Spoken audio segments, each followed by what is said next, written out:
understanding than everything else. You think you impressing with What's up with it, man? What's up? What's up? Top of it. I know your boy kinda crazy. Boyfriend, far from it. I know you really want it. I got a name to maintain in this game that I'm running. Can't be forever with these words, adjectives and verbs. It's Friday. It's a beautiful ass night. Beginning right now.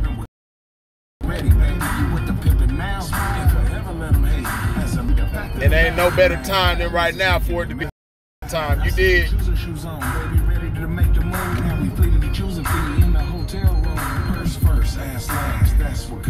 Sometimes breaking on a hoe is better than sex. Y'all see I got the fresh braidery going on, you dig? Looking good, feeling good, smelling good, all that.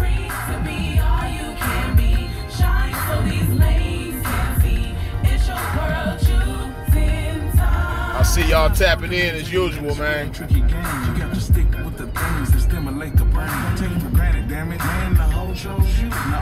I appreciate y'all checking in with me tonight. I appreciate you viewing. I appreciate the thumbs up.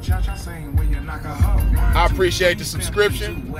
I appreciate you hitting that bell when you subscribe. Break that plate.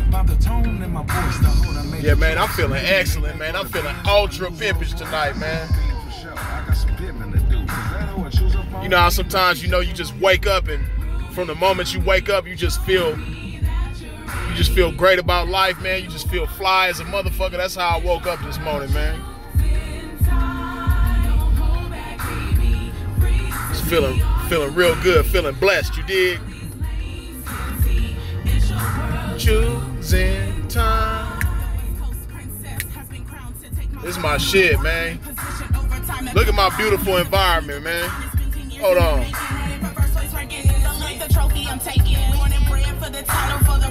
I'm in this motherfucking Scottsdale, man.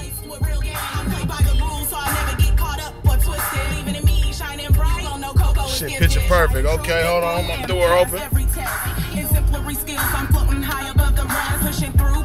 Oh, fuck it. I'll get that later on. But I'm in a beautiful city, in a beautiful state, and I'm a beautiful pimp. You dig? With some beautiful game for a beautiful dame who got a beautiful brain. They want to get with a beautiful pimp for some beautiful game. You dig?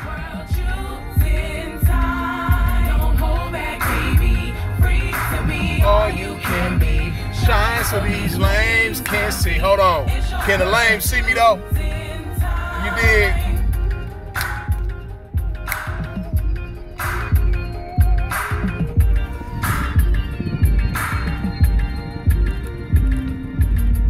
Yeah, TGIF for real though. I see y'all, man.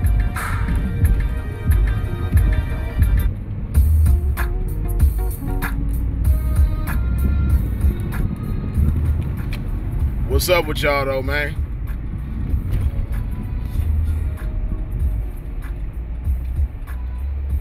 Yeah, it is Friday the 13th. I'm already knowing, but you know, I'm not really a superstitious motherfucker, you dig? I know because I got the power of choice, right? I have the power of decision. And because of that, I have a lot of control over what happens in my life and what happens to my life and all that, you dig? So I'm not really much of a superstitious motherfucker, but yeah, it's Friday the 13th, but it's a beautiful ass day though. It's been a good day so far, and the day has only been getting greater for myself. Hopefully it's doing the same thing for y'all, man. As you can see, I'm in traffic, getting my night started. I'm gonna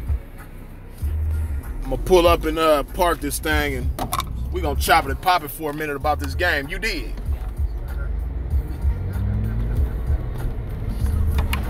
Did you have your water today though?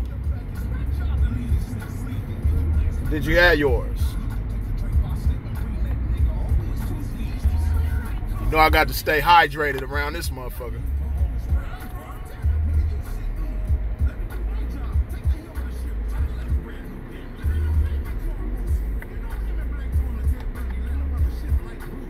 When you're in Arizona, it's a couple things you got to have. Air conditioning and water. Shelly Sterling, yeah, I just had some grilled chicken and some steamed corn and broccoli about an hour and a half ago myself.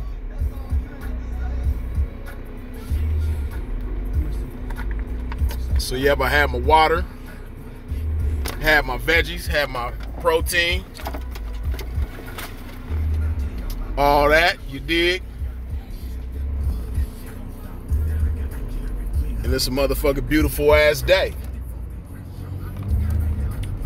I see y'all tuned in tonight early, you dig? Yeah, I figured I'd get with y'all a little earlier, man. I know I've been getting with y'all a little later when I've been going live, but figured I'd hit y'all with the live a little earlier this evening, you dig? Cause I'm gonna pimp tonight. I got pimping to do, man. Available, payable, and everything but playable. You dig? Yeah.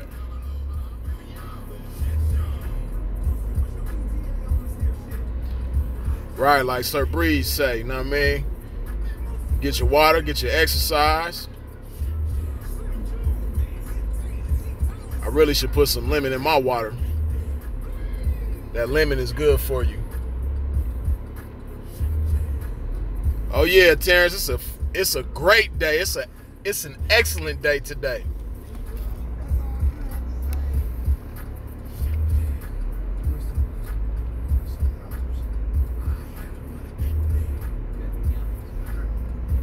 Yeah, it's an excellent day, man.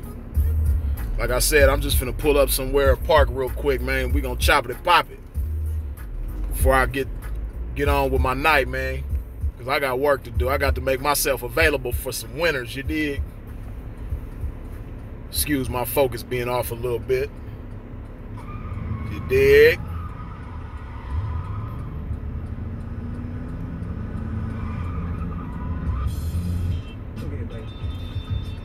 Whoever ain't drank no water today, drink your water. Even if you don't exercise, even if you don't eat right, if you don't do anything else, drink you some water. Because a lot of people be having health problems when they get older. When you start getting into your 40s and shit, and you've been living a long time with not drinking a lot of water, a lot of times a doctor will tell you, you wouldn't have these health problems if you drank more water. I done been around certain people and they be like, damn, Freeze, I got a headache. Damn, I ain't feeling good, man. I'm feeling weak. I'm feeling this, I'm feeling that. My first question is usually, did you drink some water? 9 times out of 10, they like, nah, man, I'm gonna go to the doctor. I done did this with several people on several occasions. I'm gonna go to the doctor, man. They go to the doctor and guess what the doctor tell them? You need to drink more water. You're dehydrated. That shit caused so many health problems. Peyton Pender with the $5. I appreciate you. Much love and appreciation to you. I'm gonna have to bully because these people, I got this bus in front of me. This bus trying to slow this pivot down. These cars on the side of me is trying to slow this pivot down. Guess what? Pivot gonna have to bogart one time, you dig? But yeah, man, drink some water. If you ain't had no water today, drink some. Now, of course, you know me, I tend to drink a gallon a day. Sometimes I drink more than a gallon a day, but at the very least, it's recommended that you drink 2 quarts. 2 quarts of water.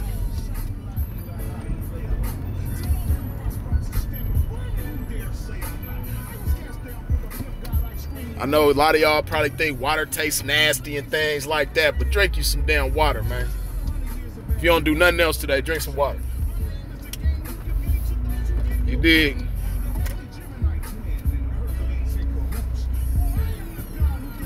Ah, these people all in the pimp's way, man. They really trying to slow this pivot down. They can't do it, though. They ain't knowing the pimp got things to do, man. Oh.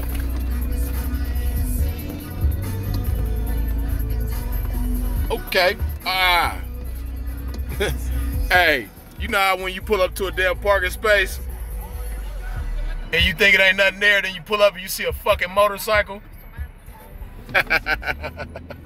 That's the fuck I just did. I hate when that shit happens.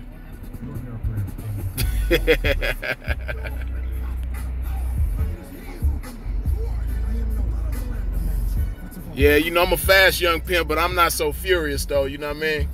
I do my best not to be furious, but a pimp is fast with this shit, though. You dig? Look at these people trying to bogart this spot. They not finna get it, though, you dig?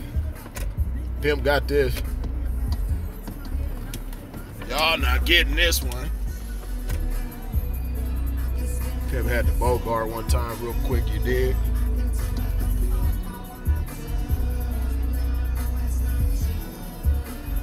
Hold up.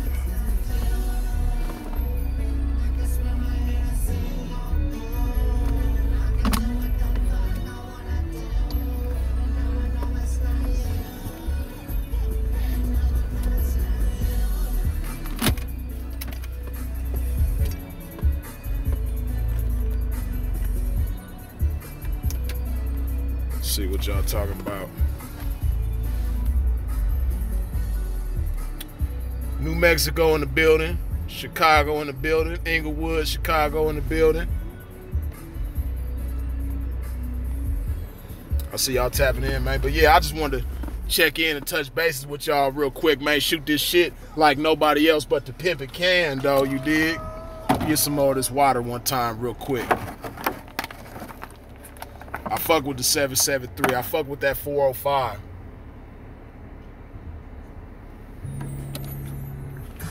OKC 313 PIMP. I was gonna kick some bars for y'all real quick. I ain't gonna do it right now though.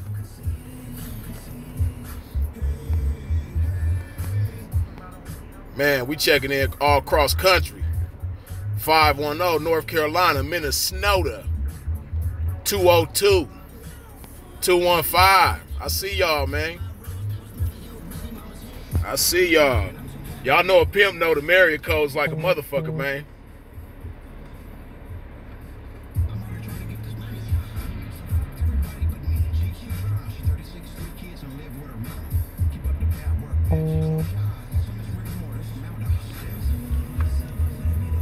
Florida checking in, Philly checking in. I see y'all. Real Richmond, huh? I see you. 985-503. Portland, Oregon, you dig? But yeah, man, with no further ado, man, I just, you know, like I said, I just wanted to chop it and pop it with y'all, man, about a few things, man. One thing I really wanted to chop it with was with the pimping, right? Shout out to all the realism in the building, man. But this applies to not just the pimping, but just, you know, people in general. It can apply to hoes. It can apply to square females, square men. It really can apply to anybody, you dig? But because I am the pimping, you know, I'm going to speak from the perspective of the pimping. But, you know, in today's times, right, 2018, it's a needle in a haystack mission to find some solid horn, right? I know this. I know this because, you know, I experience the same things that y'all experience, you know what I mean? If you got some solid horn in your motherfucking life, man, appreciate it. Don't take it for granted. You know what I mean? And understand, you know, the beauty of loyalty, man. When you got loyalty with somebody, you really gotta honor that and appreciate that. in every way possible. You know what I mean? Like, it's like I was explaining to a couple of hoes not too long ago, man. One thing that makes real hoes great is their loyalty.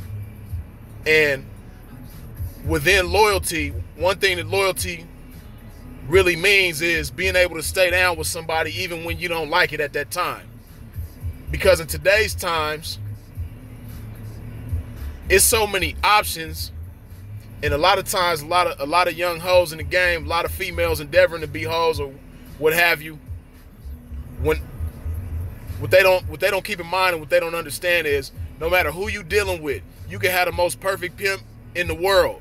There is going to come a time where you're not feeling that individual, or you're not feeling the situation, or you just not feeling something when it comes to what you got between this pimp, right? But what you got to understand is, just because you might be mad at the ism at this particular time, and you see all these other P's on Instagram with your out-of-pocket ass, yeah, I'm saying it. Now, I mean, if you got folks and you following other pimps or friends with pimps on Facebook and all this type of shit, you's an out-of-pocket motherfucker, man. But, you know, ain't nothing wrong with being out of pocket as long as you're trying to get into the next pimp's pocket. You know what I mean? Which the next pimp just might be freezing this motherfucker, you dig? But, like I'm saying, man, some things are just worth staying down for. Some people are just worth staying down for. And as a hoe, like I said, that's one thing that makes great hoes great, is their loyalty, their ability to stay down with the pimping even when they might not be feeling the situation. You know what I mean? Because pimping ain't perfect. You know, me myself, I'm a shit talking motherfucker. Man, I'll slice and dice a bitch up with words so fast sometimes, but it's all for the greater good, and that's what you got to understand sometimes. Sometimes words may hurt, but it's not said, at least when it's coming from a pimp like myself, it's not said to belittle you, it's said to build you up. You know what I mean? And sometimes you got to destroy in order to rebuild. You know what I mean? Because you don't want to build on a faulty foundation. You know what I mean? You got to destroy that faulty foundation, rebuild, you know, on a fresh foundation, a pure foundation, a clean foundation. You dig? So, but basically the moral of the story is, it may be situations sometimes where you might not like what's going on between you and the pimping at the time. You know, you might get a new wifey and immediately off rip, you might not feel, you know, what the pimping got between him and your new wifey. You dig? You just gotta have patience sometimes, you know what I mean? Because some people are worth staying down for. You dig? And what happens with a lot of bitches, they make a career out of running. You know what I mean? As soon as they could be down with somebody for a year, 2 years, however long, right? As soon as they see something that they don't like, they be ready to bounce and run off to the next situation and look good and feel good at that time. But what you don't understand is, that's the worst time to make a decision, when you in your feelings, you know what I mean? Now, if you come out of your feelings and you feeling like it ain't no happiness going on, or ain't no progression, or you just feel like it's not worth it, or whatever the case may be, then you make a move, because a hoe is always entitled to choose. But don't choose and make a permanent decision off some temporary emotions, you dig? That's what I'm saying. And that's what a lot of bitches do, and they make a career out of that.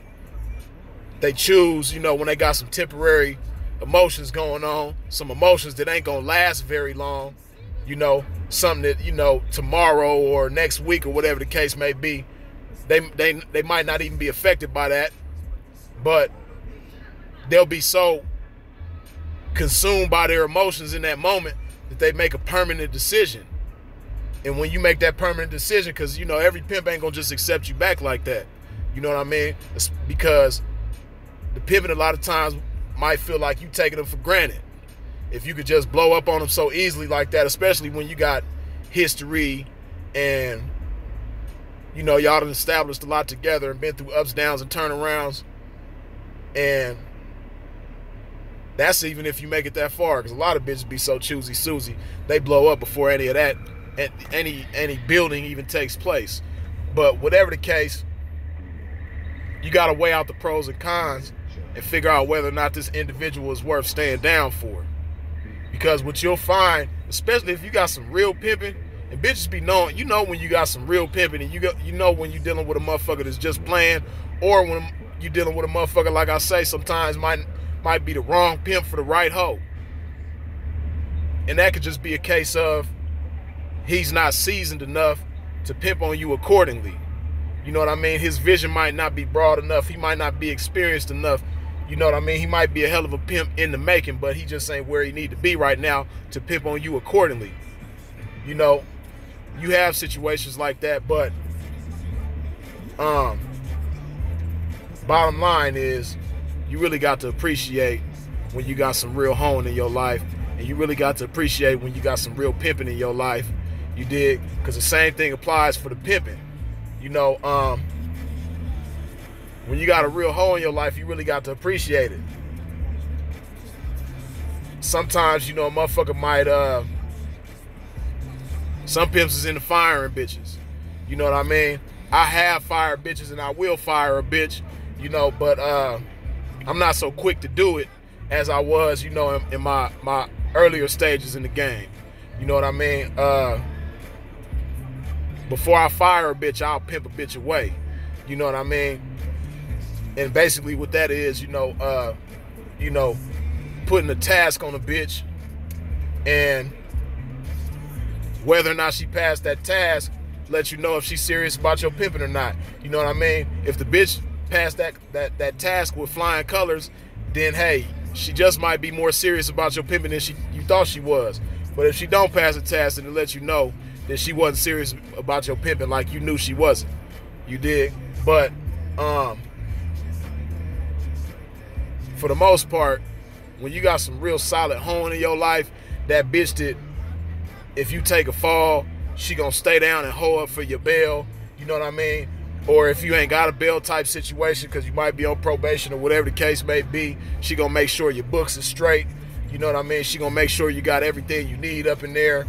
Or just like, you know, you might go through a situation where you lose things, or you lose everything, or you lose a lot of shit. You know what I mean? She not tripping because she didn't choose up with the situation that you was in. She chose up with you, who just so happened to be in a situation, or y'all built that situation together. You dig? But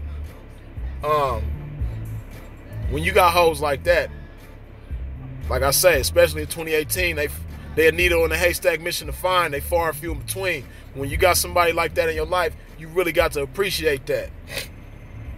You know what I mean? And another thing with the pimping too, man, a very important thing when it comes to this pimping. You know, we go through a lot in this game. It applies to hoes too, but see, when you the pimping, you can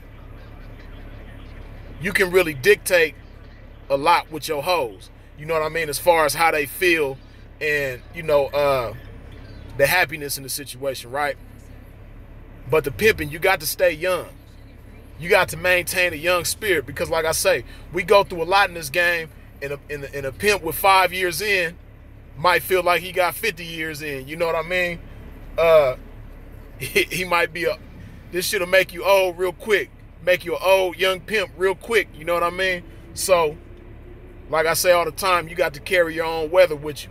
You got to stay young. You got to stay vibrant. You got to maintain that young spirit and enjoy life. Enjoy the hoes, you know what I mean? Let the hoes enjoy you, and y'all just enjoy life together, you know what I mean? Have fun, you dig? A lot of times we get so caught up in chasing the money, chasing the bag, chasing the bag, chasing the bag, but the shit it don't mean nothing, and it ain't even really worth it if you don't take time to enjoy the shit. If you don't take time, as they say, to stop and smell the roses, you dig? You got to really have fun in this shit, you know what I mean? It's a trip, right? Because I've had this conversation with veteran pimps on several occasions, right? Pimps who pimped like back in the 70s and 80s and even the 60s on back, you did? And I remember one of them particular conversations where the veteran pimping, he pimped back in the 70s and 80s and 90s and all that shit, right? He was like, man, y'all don't be having fun no more. You dig? Y'all don't have, like, you know, pimp functions where, you know, the pimping come together just to enjoy, you know, the game, just to have fun with each other, you know what I mean, and show that this shit is worthwhile. Like, really just like have a picnic or a party or something like that, you know, where all the pimping in the area just come together and enjoy themselves, you dig? Now, you know, motherfuckers be having like players balls and shit like that. Me, myself, I'm not one for players balls, you dig? I don't think I'll ever attend one. But that's not what I mean. I'm talking about a function where, you know, you just get together just to have fun. You dig? Motherfuckers really don't do that type of shit no more. And like I say, a big part of the reason is because everybody puts so much emphasis on the money. Money, money, money, money, money. Chase the bag, chase the bag, chase the bag. And that's cool, but you got to have balance with everything. You got to understand that just as important as it is getting to the money, it's also important to take time and have fun. Enjoy life. You dig? Go have some fun. Go take a trip with your hoes for a few days. You know, if y'all, you know, of course you don't want to do the shit if you behind, if you got responsibilities that you got to catch up on and shit like that. Of course, nah, you know, you want to handle your responsibilities first. But if you up and you're not behind on nothing and, you know, everything financially is straight, you know what I mean? Take time to enjoy yourself. You know, it won't hurt to, you know, take a weekend away, you know, where you and your hoes just go somewhere and just have some fun. You know what I mean? And enjoy yourselves, you dig? Whatever your idea of fun is, you dig? This is some advice that I even need to take heed of myself, you know what I mean? Because don't get me wrong, I have fun and things like that, but it's a lot of shit that I haven't done yet that I want to try. You know what I mean? Some of the shit might even be kind of dangerous, you know what I mean? Like river rafting or snowboarding or shit like that, you know what I mean? But there's a lot of things that I want to try, some new shit, you know what I mean, that I believe I'll enjoy myself doing. And I'm gonna stop bullshitting, man, and start doing that shit, you dig? But you got to do the same thing, man. You got to take time to have fun, you know, because life is short. And one thing you don't want to do is, you know, when your time in the game is over with, you saying to yourself like, damn, I wish I would have had more fun. You know what I mean? I wish when I was younger I would have had more fun. You dig? Take time to have some fun with this shit, man.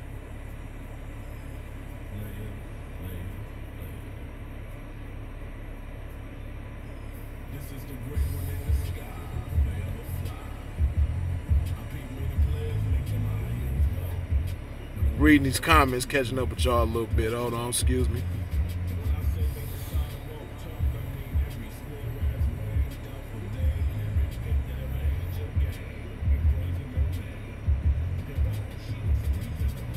Let me lay it on you, baby. We know that a respectable prostitute would be to slap your silly head. Same suit, just retailer. You know how a pimp do. He wants your soul. And if you've been having any good dreams, you gonna do too. Oh, y'all boyfriend and girlfriend, y'all like holding hands and shit, man. Tell her Prince Powers say hoes can get restless if you take too many vacations, though. Yeah, nah. I'm not talking about just, you know, all the time taking vacations. I'm talking about rewarding yourself. You know, you don't reward yourself if you don't earn it. You dig? So these are, of course, you know, ways that you treat yourself once you've earned it. You know what I mean? Coco with the 1999. As usual, I appreciate you. Dig that. I appreciate you as well.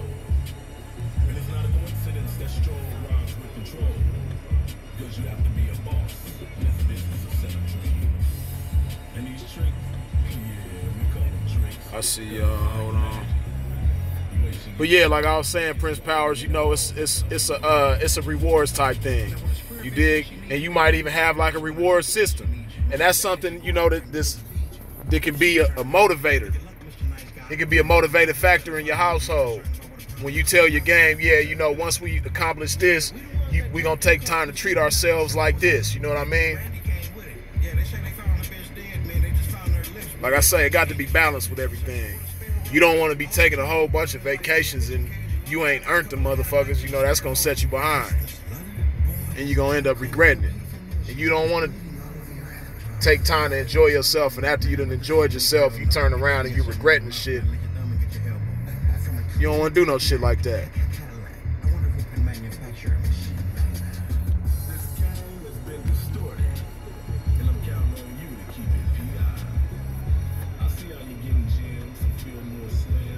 How you get down with Gangsta Brown? Nicole Sanders said, not take. That's real. You know what I mean? As I say all the time, you know, those who give the most get the most. And it just, you know, it's kind of fucked up because everybody is so bent on take. Everybody is so bent on what's in it for me whenever they get themselves involved in something. A lot of people don't know how beautiful it is and how good it feels to be able to give. You know what I mean? To be able to bless somebody, especially your family, friends, and loved ones. To be able to be a blessing to people and that shit don't even faze you. You know what I mean? To be able to bless your family and loved ones with some money, or, you know, to treat them to something, you know what I mean? Even your parents, you might have a mom or pops or whatever. Like, I know my pops, he been on his job for like probably over 15 years. My mom been on her job damn near 30 years. You dig? And you know, if you got family members like that and you want to treat them to a spa day or a vacation or something like that, you know what I mean? It's a beautiful thing to be able to bless somebody with things like that and you not even tripping. You know what I mean? You're not worried about if it's gonna set you behind, if you're gonna be taking a loss in doing this. A lot of people be so selfish, they don't even understand the beauty and how great of a feeling it is to give, and give genuinely, you know what I mean? Because you got people like that too. I know certain individuals in this game that the only time they give to somebody is when they're gonna be able to receive some glory out of it. You know what I mean? You got certain P's that's like, you know, they'll bless another pimp with a jug, or they'll bless a family member with a jug or something like that, but they only do it when they gonna get some notoriety out of it. They gonna get some attention out of it. You know what I mean? But ain't nothing wrong with blessing somebody on the low. You know what I mean? And you're not doing it so much for attention. You doing it because you really want to see this person, you know, with it. You really want to be a blessing to them. You know what I mean? You really want to, you know, be it helping them out in a jam or just, you know, treating them to something. You know, but it's a beautiful thing to just be able to give out the kindness of your heart. You know what I mean? And you're not doing it so much for attention. You're just doing it because you really want to be a blessing to this person in one way or another. You dig? One individual who's well known for that was Prince. Prince was an extremely giving motherfucker, and he donated to a lot of shit and did a whole lot of shit. It was a blessing to a lot of people on the low. You know what I mean? A lot of shit we still don't know as far as like how Prince done blessed people. But a lot of the blessings that that Prince bestowed upon people didn't become known until after he passed away. When all these different people start coming out and saying, yeah, Prince was a blessing to me like this. He donated to this, or I was going through something and Prince just sat down and took the time to listen to me and talk to me. You know what I mean? He did a lot of shit like that. And it wasn't for the notoriety. It was just because he genuinely wanted to be a blessing to people. You dig?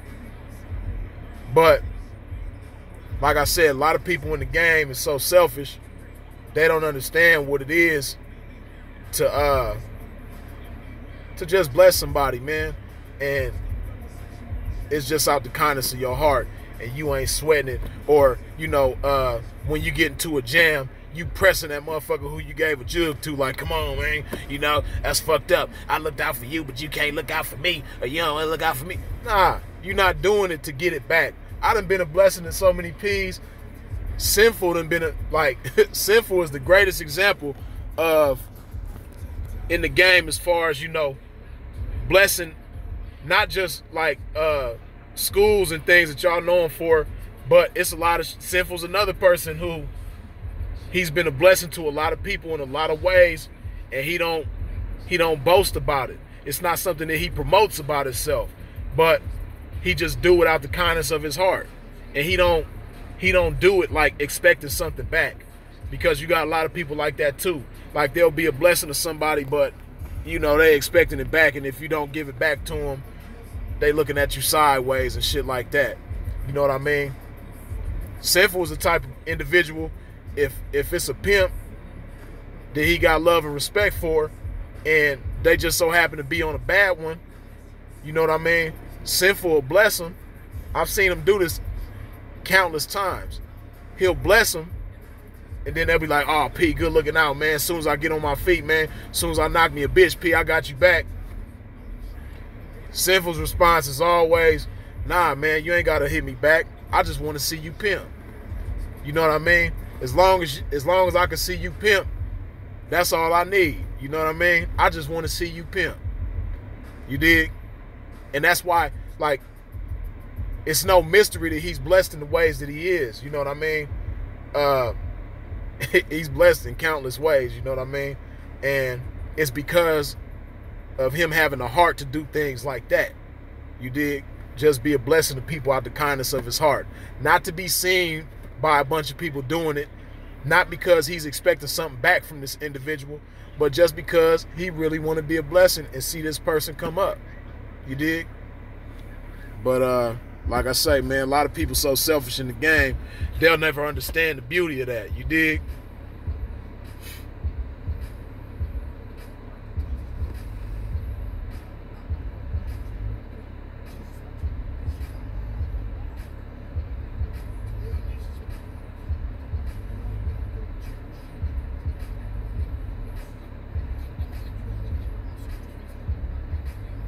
Reading these comments, y'all. Excuse me.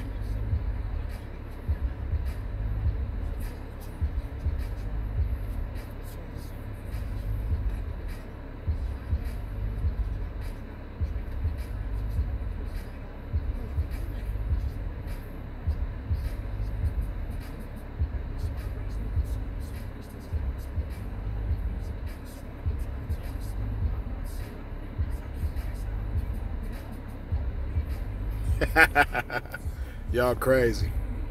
But yeah, man, it's a beautiful thing to give. You dig?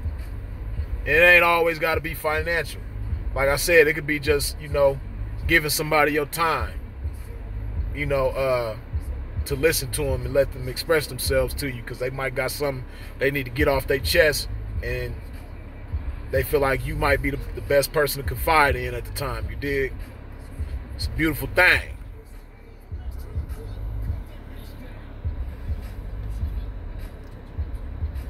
But yeah, just like I was saying, right? How you got to appreciate people that are loyal to you, that stick with you, as we say, for better or for worse, through thick and thin.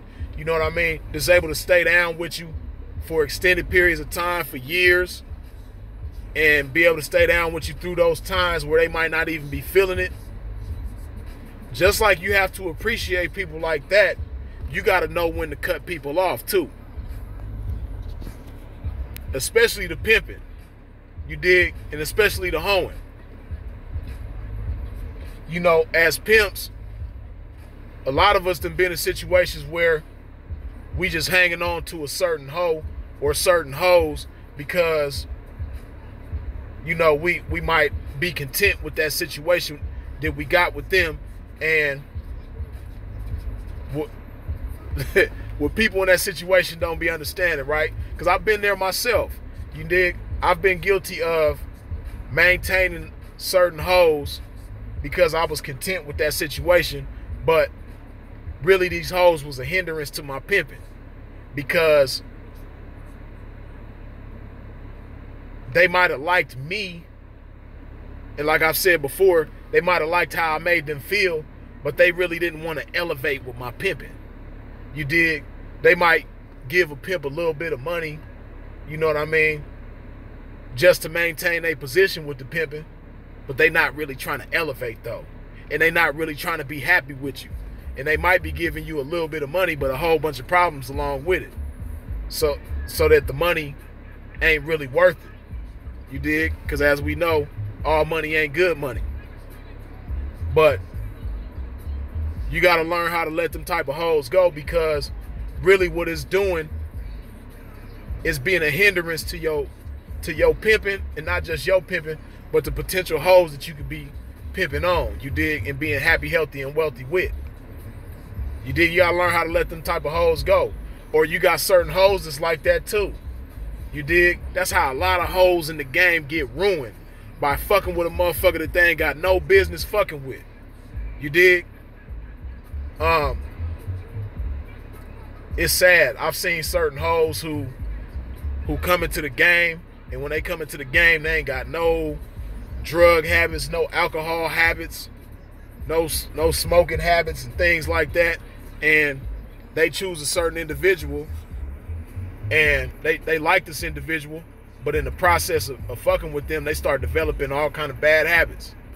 You know, certain cats, what you got to understand is misery loves company, right?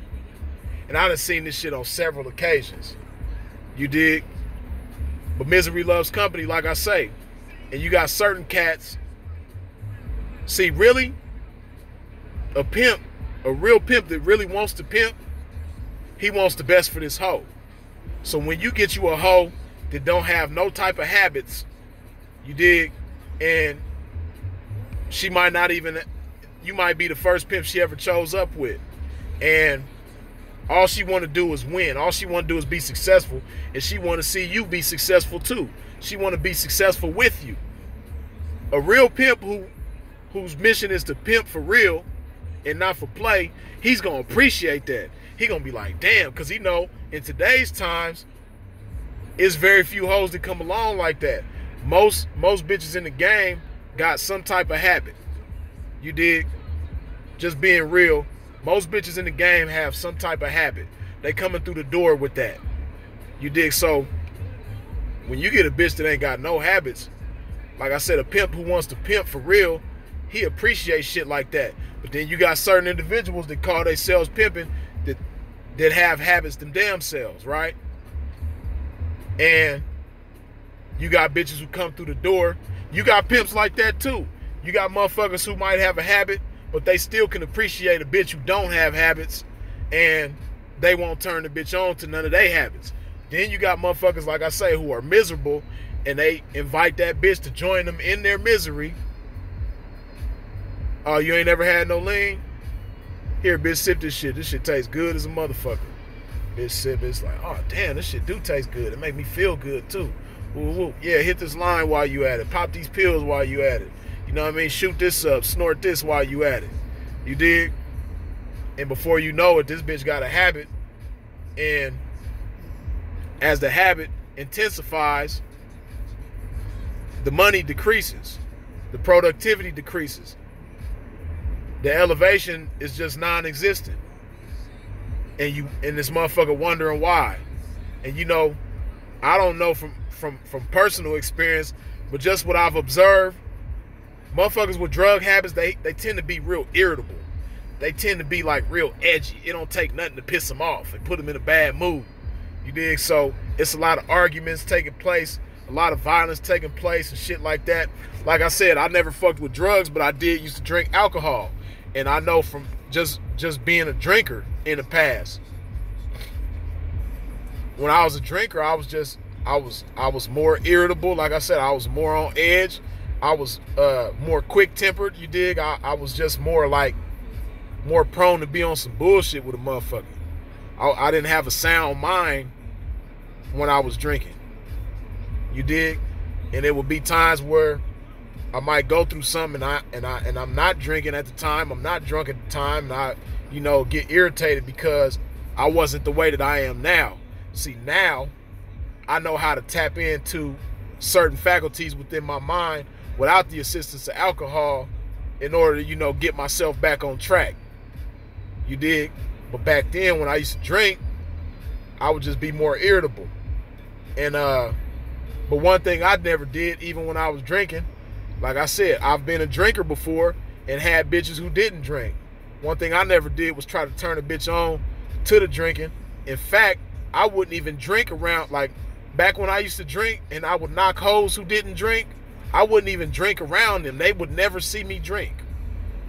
they will probably think, you know, that I wasn't a drinker, unless they just so happen to catch me under the influence of the shit after I done drank it, you know. But either way, none of that shit is right, you dig? That shit was even wrong. But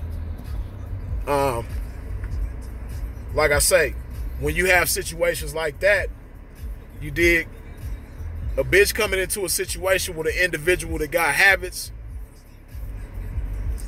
it's the worst type of situation to be in if you're gonna be in this game.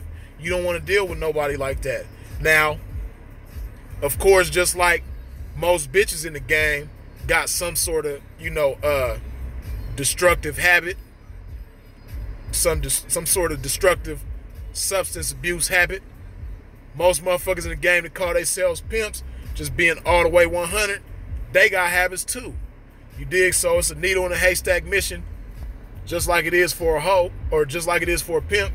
It's the same thing for a hoe to find, you know, a gentleman in the game who don't indulge in nothing. You dig?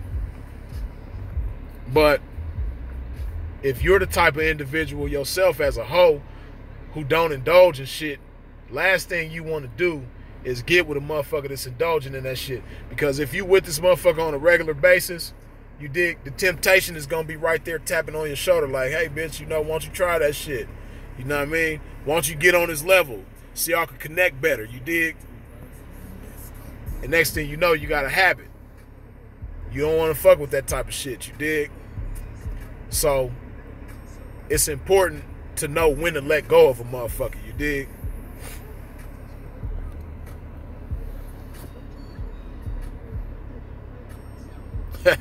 Say dark liquor and the pimpin' don't mix for me. Yeah, that dark liquor wasn't cool for me neither, man. I used to drink that Hennessy, man. See, I went through different stages. First, I was like more of a Hennessy. Well, actually, when I first started drinking, I think I was about 20 years old. I drank pretty much from 20 to 30. Dig, I stopped drinking when I was 30. I'll be 37 this year. So it'll be 7 years for me this year on my birthday. But when I first started drinking, it was like a social type. Well, I've really always been a social drinker, but even within that, I went through stages. Like at first, I was more of a mixed drink, you know, Long Island iced tea type of motherfucker. Then I went through my phases where I would just drink Hennessy straight. Then I went from that to the light, you dig, and I would fuck with the my shit was Ciroc and Don Julio Blanco. That Don Julio Blanco was the smoothest shit. The Ciroc too. You dig? When I was a drinker, that was my shit. You know what I mean? Don Julio Blanco and Ciroc. Then I went from that to lighter alcohol like wine every so often, but more so champagne.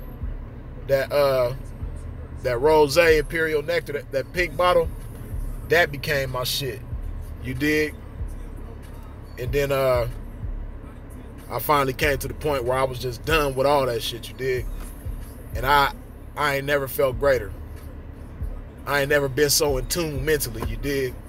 It's a beautiful thing when, like I say, when you know how to tap into the faculties of your mind, that'll give you that feeling.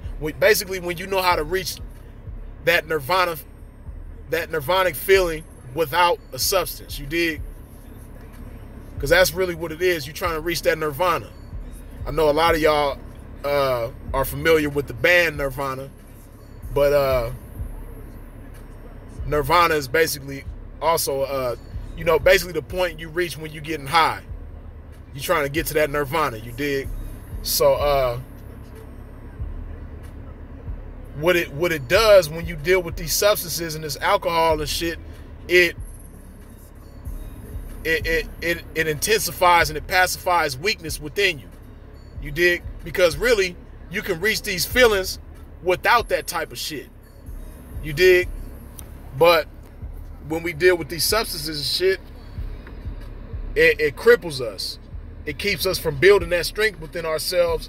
And in the process, we intensifying weakness and building even more weaknesses within ourselves through this one weakness. Before you know it, you got a whole bunch of weaknesses going on. You dig?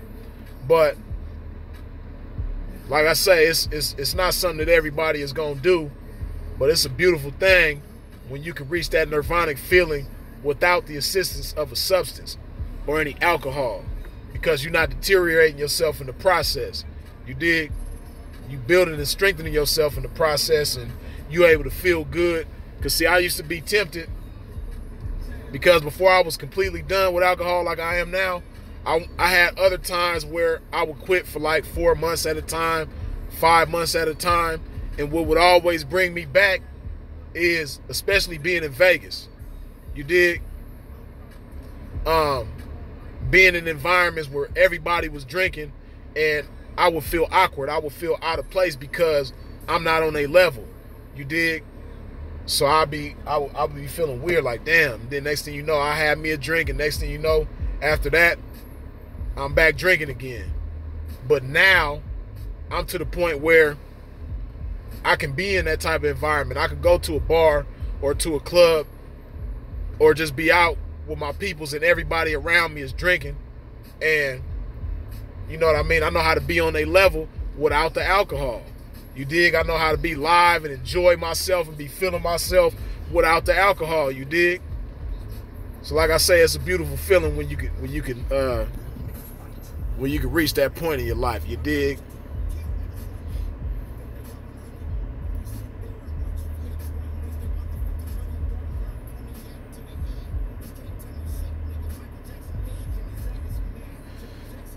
Yeah, like R.A. Square say, natural high is the greatest high. It really is. When you high on life, it's a beautiful thing.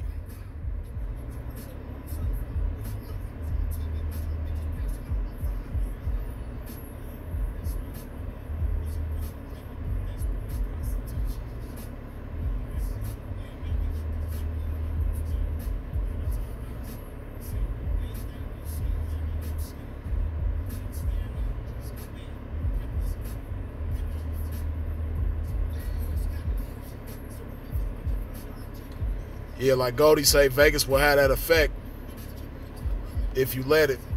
That's real. Vegas, and another place like that is that New Orleans. I be in New Orleans and go through the same shit. You dig? I done been in New Orleans and try to, ease up on the alcohol, but when you on Bourbon Street and Canal and all the Harrods and all that type of shit, you know what I mean? And everybody around you was just, drinking and enjoying themselves and feeling good, and it looked like they just having such a good ass time, and all you got to do to get on their level is have you a sip or two.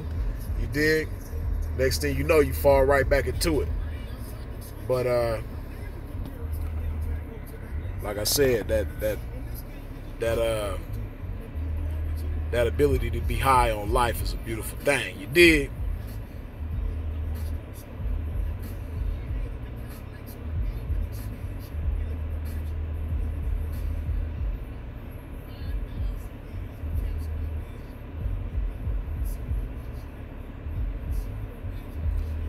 Yeah, like you say, Gangsta Brown never drank or used drugs with his pimping.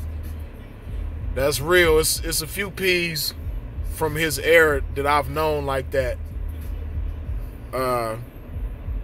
They were like that. It's a cat by the name of Detroit Slim. I think Detroit Slim is actually a little older than Gangsta Brown, but Detroit Slim is the same way. Never smoked, drank, or used drugs. It's a cat named Sputnik out of Milwaukee. Some of y'all in the comment section, if you in the game and you done been in the game, you definitely know who Sputnik was. He passed away, I believe it was last year. But Sputnik was another individual who never smoked, drank, or used drugs throughout his time in the game. You dig?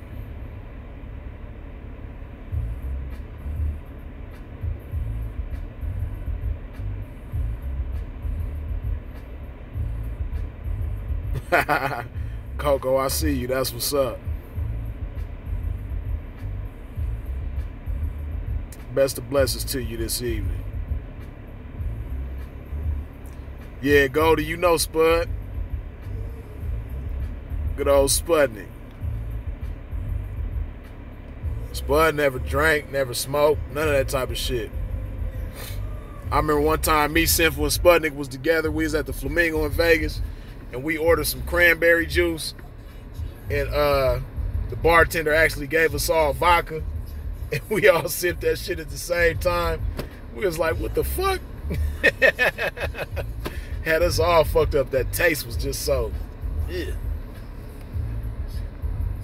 You know, by that time I had been done drinking probably about a year or something like that. But like Terrence say, discipline is key. That's real shit. Discipline is key in everything that you do, man. It's some real like disciplined individuals that were, you know, legendary throughout history, and I think one of the things that made them exceptional was their self-discipline. Two of the greatest examples of self-discipline I could think of is Bruce Lee and Malcolm X. They were some exceptionally self-disciplined individuals. Bruce Lee was a motherfucker. Man, I be checking Bruce Lee out every once in a while, you know, interviews and video clips of him doing amazing shit. But what made him so cold was his self-discipline. You dig? Arnold Schwarzenegger was another motherfucker that reason why he was so great. See, one thing that made Arnold so great, Arnold was just hella self-disciplined. You dig? When it came to bodybuilding, to be all the way 100, because you know me, obviously I'm into health and fitness, so I follow bodybuilding. But it was other cats in the world of bodybuilding back in the days who really had better genetics than Arnold. They might have been taller than Arnold, or they might have had the ability to build muscle faster than Arnold. Their proportions or whatever naturally might have been better than Arnold's. But one thing that made Arnold the greatest of his time, and really I think he's the greatest bodybuilder ever, but one thing that made Arnold, but he's not my favorite though, is other people that I like that I thought had might have had a nicer body, but as far as the greatest overall bodybuilder ever is Arnold Schwarzenegger, hands down for sure. Can't nobody argue that. But one thing that made him great was his work ethic. And he had that work ethic because he was so self-disciplined. Like, Arnold worked harder than anybody. He was so disciplined with what he ate. Like, Arnold was just a fool when it came to self-discipline. You dig? And that's one thing that put him ahead of everybody else back in his day, was his self-discipline. You know, other motherfuckers might have had better genetics, but they didn't work out as hard as Arnold. They weren't as disciplined with their eating regimen as Arnold was. You dig? And sleeping and getting the proper rest and all that type of shit. You dig? Arnold was just a motherfucker. Malcolm X was another individual that was just like, self-discipline was just great. Malcolm X self-discipline was off the chain. You dig? The people who did his autopsy let it be known that Malcolm X had the cleanest body that they had ever worked on. His body was just so clean and pure. And it was because of his self-discipline when it came to how he ate and what he put into his body. Malcolm's self-discipline was just off the chain. And when it came to reading, off the chain, ridiculous. You dig? So those you know, individuals like that, if you wonder who Freeze admires, it's people like that. I just like people that were highly self-disciplined, or even in today's times, it's highly self-disciplined. You dig? So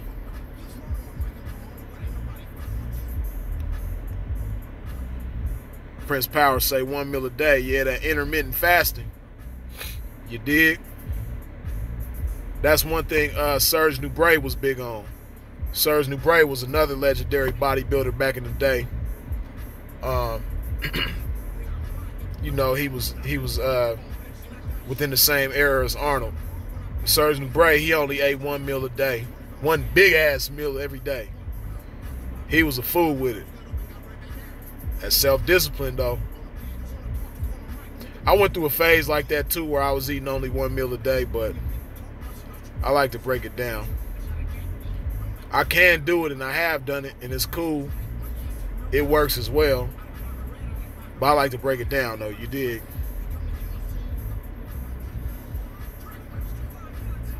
Should we expect the Blades to repopulate?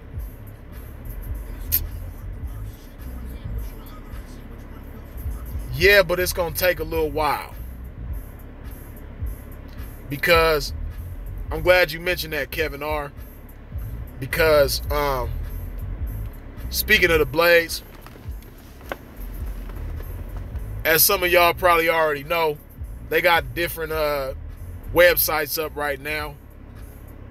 But the government is coming for that shit. For those of y'all who don't know, on Wednesday, which was April 11th, 2018, Donald Trump signed the FOSTA-SESTA bill. Basically, you know, regulating websites as far as, escorts and prostitutes and sex traffickers being able to advertise on websites. You know, that bill comes with a whole lot of restrictions, and Donald Trump signed it on Wednesday, so now it's official. You dig? It's a done deal. Signed, sealed, delivered. It's official. So, yeah, there's other sites that's up. Some of the old sites are still up. And then you got a few new sites up that's trying to replace Backpage. But all of that shit is going to be a wrap. Water sign 10 with the $4.99. I appreciate you. But yeah, like I said, now that Trump signed that FOSTA-SESTA bill, all the internet advertising for escorts, prostitutes, or what have you, all that shit is going to be a wrap. Any site that's still up doing the shit right now, they coming for it. It's only a matter of time. It's going to be a short matter of time because they not playing. And what they really want to do, like they always do when they come out with a new law, they going to make an example out of somebody.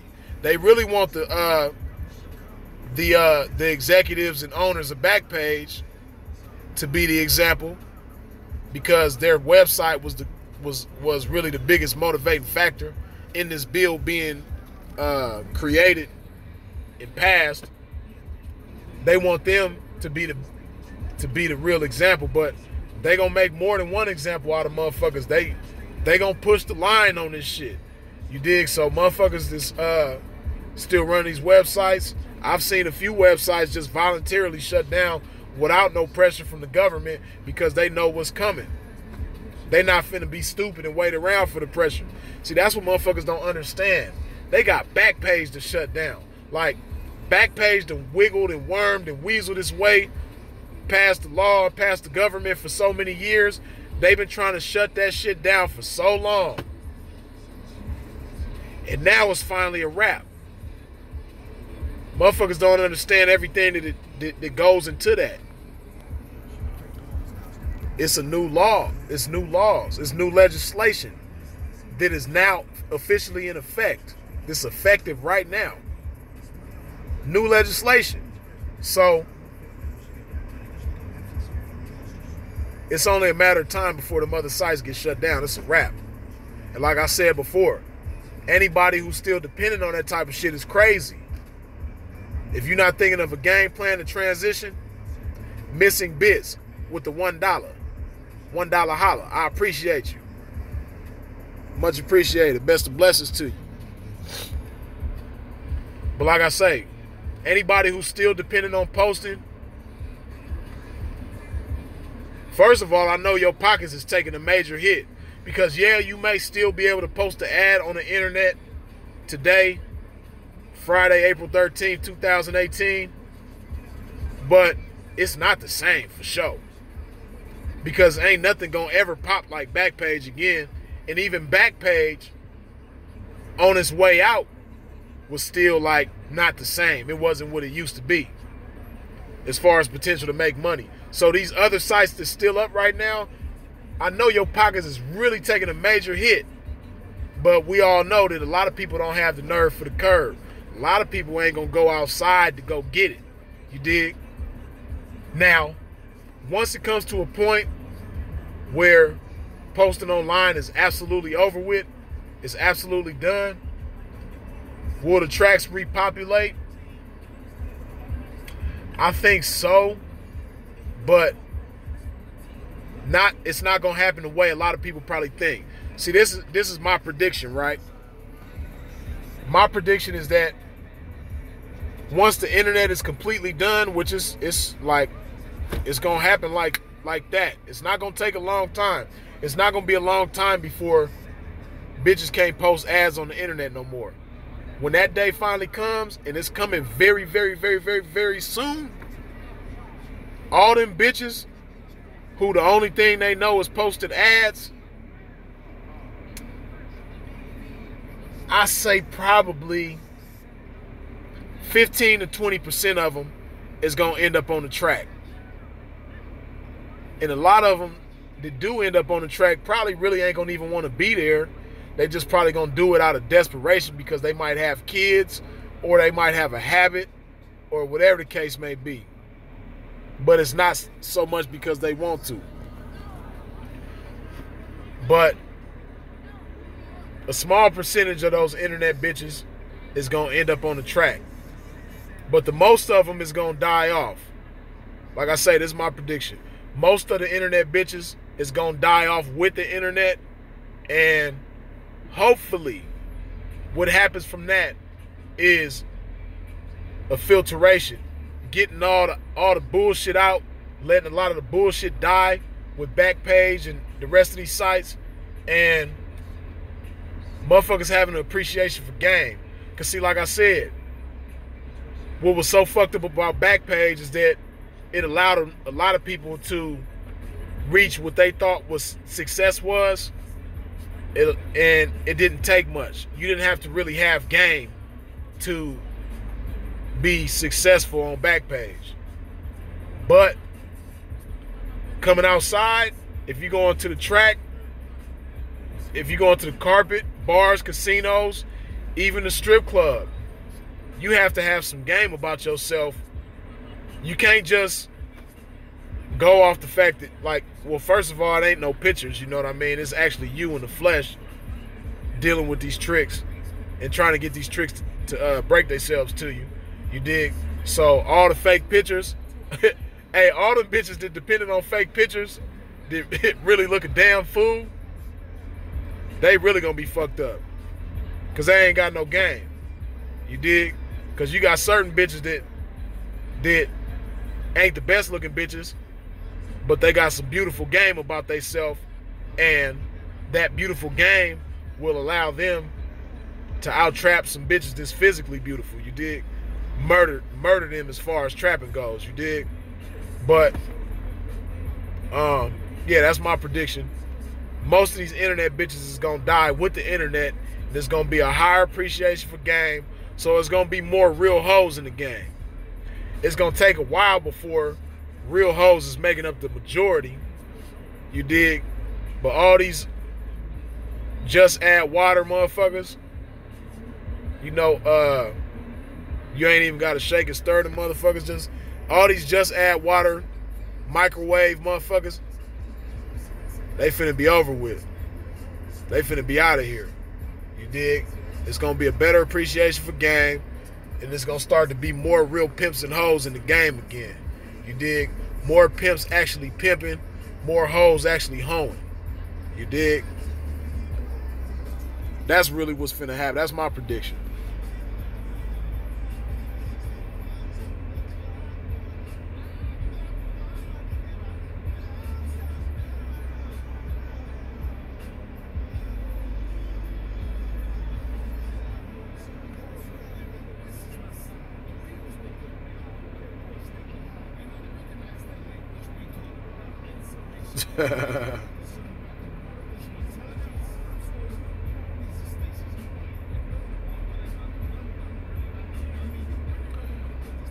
Waterson 10 says, if a website is offshore in another country, the government can't do anything about it.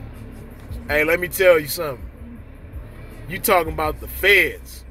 You talking about the United States government. These motherfuckers do whatever the fuck they want to do. And it don't matter if the websites is got servers from another country and all that type of shit. They not finna go for nothing over here. You dig? See, it's a thing called the United Nations, right? And it's a network. And basically all these motherfuckers work together, you dig? So they not finna, that shit ain't finna go down like that. It ain't finna be that easy. And where there's a will, there's a way, especially when it comes to the FBI and the US government. The motherfuckers are shutting down all of that shit. That shit is a no-go.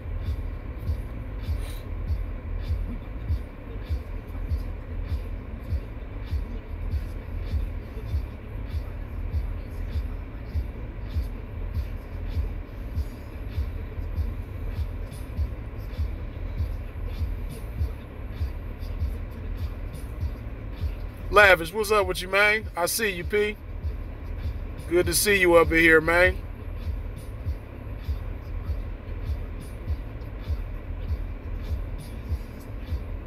Yeah, that new law, man.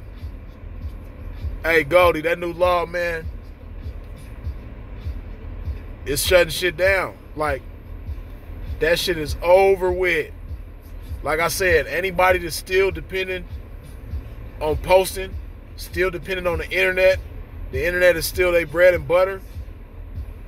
Today, on April 13th, 2018, if you still fully dependent upon that, and you ain't thinking about how to transition, or you're not actually in motion, transitioning, you crazy. You about to starve. You better figure something out.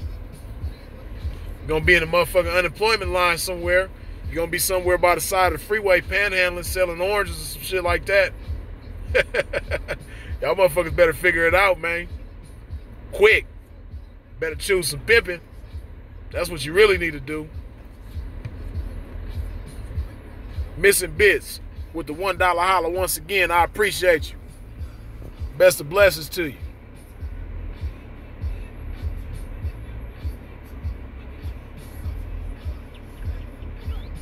They're gonna be a true religion. Filling out applications, huh?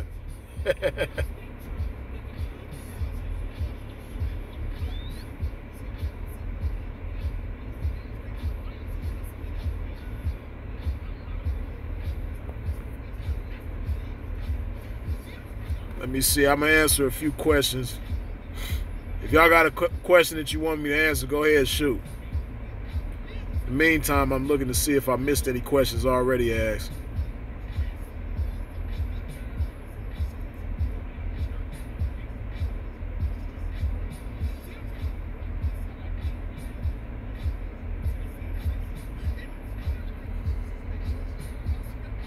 Prince Powers, you giving Kevin R some cold game, man.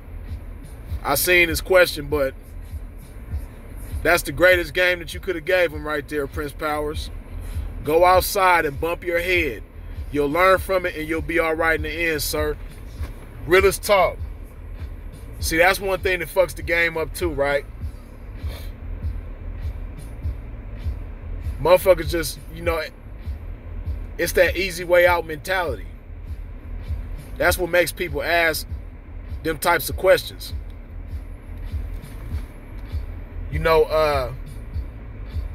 We just live in a time where nobody wants to earn anything and everything just looks so motherfucking easy. So nobody wants to take the time to earn shit and go through the process. Nobody respects process anymore. But you got to respect the process, man. It's a beautiful thing to go through the process because, first of all, when you go through the process, you're going to appreciate what you get 1,000 times more than if it was just given to you because you took the time to earn it. You dig? When you take the time to earn some shit, you're going to appreciate it a whole lot better.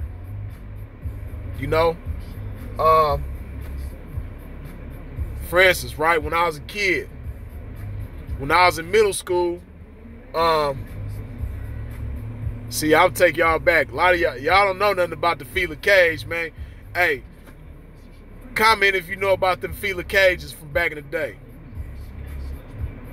Droney0201 with the $10 holler. I appreciate you. Much appreciated. Best of blessings to you. But hey, like I say, if you remember them feeler cages from back in the day, man, hey, I wanted them feeler cages so bad. And my pops bought me some feeler cages, right? I think I was in the 6th or 7th grade or some shit like that. And I can't remember exactly. I want to say they was like $125 or something. But you know, that was a pretty penny back in them days for some shoes, right? And my pops bought me these shoes, and I fucked them motherfuckers up like in a couple of days. They was to the curb. I ran the motherfuckers through the mud. And Pops was mad at the motherfucker at me for fucking them feeler cages up, right? But just being all the way real. Yep, Goldie, you remember the motherfuckers, huh? You remember the feeler cages. Yeah, they was about like $1.20 or something like that. Which back then, you know, for some shoes, that was pretty expensive, man. Cause see, I come from wearing Pro Wings, man. I was wearing coasters and XJ900s and shit like that. You know what I mean? That's what I started out wearing. You dig? And so Pops bought me these feeler cages. I ran the motherfuckers through the mud, right? But a major reason why I did that is because I didn't have to do anything for Pops to get me them shoes, right? I think it might have been my birthday or something like that. I can't remember. But it wasn't like Pops told me, you know, you got to get a certain grade point average, and once you do that, I'm going to get you these shoes. Or you got to clean up the yard every day by yourself for such and such weeks, and once you do that, then I'm going to get you these shoes. Like, he didn't make me earn, he didn't put me in position to earn these shoes. So I didn't appreciate them as much because I didn't really have to do anything for them. You dig? So I ran the motherfuckers through the mud and I fucked them up. Now fast forward to high school, I got my first and only job. For any of y'all wondering, the only square job that I've ever had was Target, right? And I worked there from the time I was 17 until I was 19. You dig? I got shot in the leg, and that's what ended my Target situation, right? But I started working at Target when I was in 11th grade. And you dig? So now I'm making my own little money, and I had been saving up. I saved up like $1,100 or $1,200 or some shit like that, right? And which to me in 11th grade, that was a cool little chunk of change.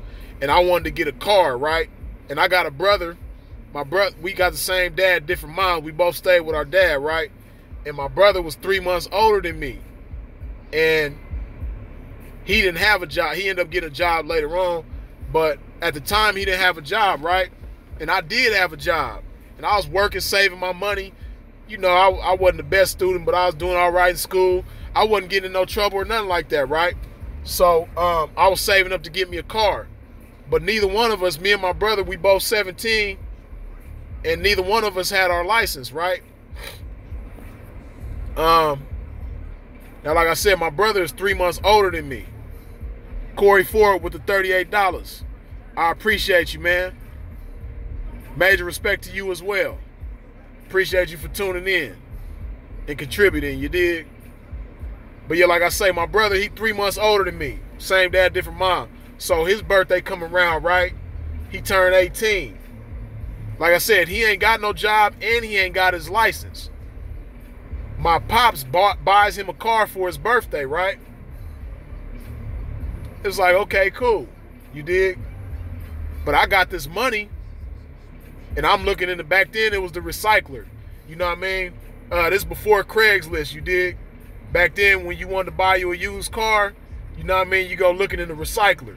So I'm looking in the recycler, and I'm seeing different cars that I want spend my little 1,200 on, but Pops ain't letting me buy a car because I ain't got my license, right? So my brother's birthday come around, and my Pops let him buy a car, right? Or my Pops buys him a car. My brother didn't even put nothing in on it because, like I said, he ain't got no job, no nothing. So I was upset by that, right? So I said, fuck it. The little money that I had saved up, instead of buying a car, I went to the Fox Hills Mall and spent my whole little savings on clothes, right? Well, no, actually, I didn't spend the whole savings because I ain't gonna lie. It's funny thinking about this shit now because now it's like nothing. But when I was in 11th grade, you know, I wasn't used to having money like that, my own money. Only money I was used to having is money that my moms and my pops gave me. You know, mom's, it was kind of tight for her. So she never really gave me money like that. Because most of her money went towards bills and taking care of us and shit. But when I stayed with my pops, even before I stayed with my pops, Pops used to give me money because Pops always kept cool jobs, and Pops was a smart hustler back in the day. He used to sell weight and shit like that, but Pops always kept a job. My whole life, I ain't never seen my Pops without a job. But the nigga used to hustle his ass off too, right? He used to sell weed, he used to sell pounds and shit, right? So,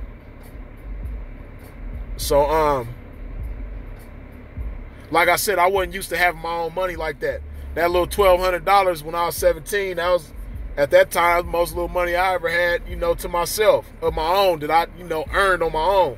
So, I didn't spend the whole little money on that shit. But basically, I took the time to buy the shit, you know, that I thought was fly at the time. Back at that time, you know, this, I want to say this like 99. You know, Miyoshi was cool. Dada Supreme was the shit. Iniche eventually became my shit where that's the only thing I wore. But at this time, you know, I'm spending like $80, $90 on jeans and shit. And that was a lot to me because, you know, my little pants normally be like 30, 40 bucks. You dig? So but because I had to earn this money, and now I'm spending this money, you know, on some clothes, I appreciated them clothes like a motherfucker. I didn't machine wash the motherfuckers. I took them to the cleaners. I kept them crispy. You know what I mean? I didn't fuck these clothes up, you know, with the little shoes, little Dada shoes that I bought. I took care of the motherfuckers like a motherfucker. Of course, you know, now I'm in high school. You know, females is digging on me and shit. So, of course, you know, I want to be fly. You dig? But when I spent my own money to get my own clothes, you dig, I appreciated it that much more because I took the time to earn it. You dig? So I say all that to say, if I just give you the game, like my pops gave me them Fila Cage, you know what I mean? You ain't gonna appreciate the game just like I didn't appreciate them Fila Cages, you dig? But if you go out there and earn the game through experience and rubbing shoulders with pimps, you know what I mean? Observing pimps, you know what I mean? Being down and around, just being in the midst of the game, you know, going through experience and shit. You know what I mean? Not only are you going to get the game more honestly, but you're going to appreciate it better. You dig? And when you get it more honestly, you're going to be able to utilize it better. You dig? And it's just been my experience to be all the way 100 with you, right? I've imparted game to certain people that didn't earn the shit, and 9 times out of 10, they don't do right by the shit. They don't utilize the game the way that you think they would. You dig? Because the appreciation factor ain't there. They didn't have to earn it. It was just given to them. It's some motherfuckers that done been around me that done been blessed with some cold game. Hey, FUBU was a shit too. I remember I had some FUBU boots. Yeah, matter of fact, that was around the same time. Well, I think I got the FUBU boots when I was in 12th grade. You dig? I had some FUBU boots that was fly as a motherfucker. I remember they didn't have my size, so I had to order them. And they came to the house in the mail. They was like a light brown color. You dig? But yeah, man. Don't be afraid to go out, step outside, man, and bump your head so you can appreciate this game, you dig? When you do get it.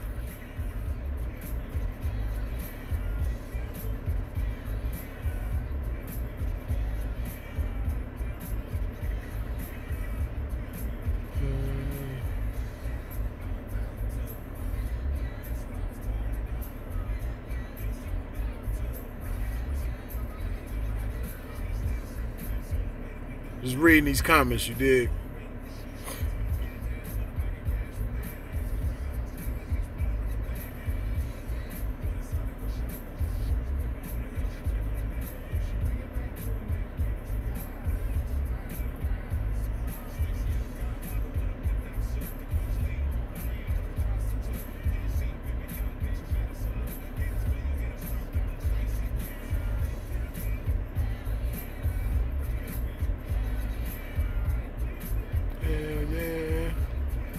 Averex was the shit too. Them Averex jackets was the shit. Averex had the coldest jackets back in the day. Averex and Pelly Pelly. Of course, Pelly Pelly's still around. But them Averex jackets back in the days was the shit.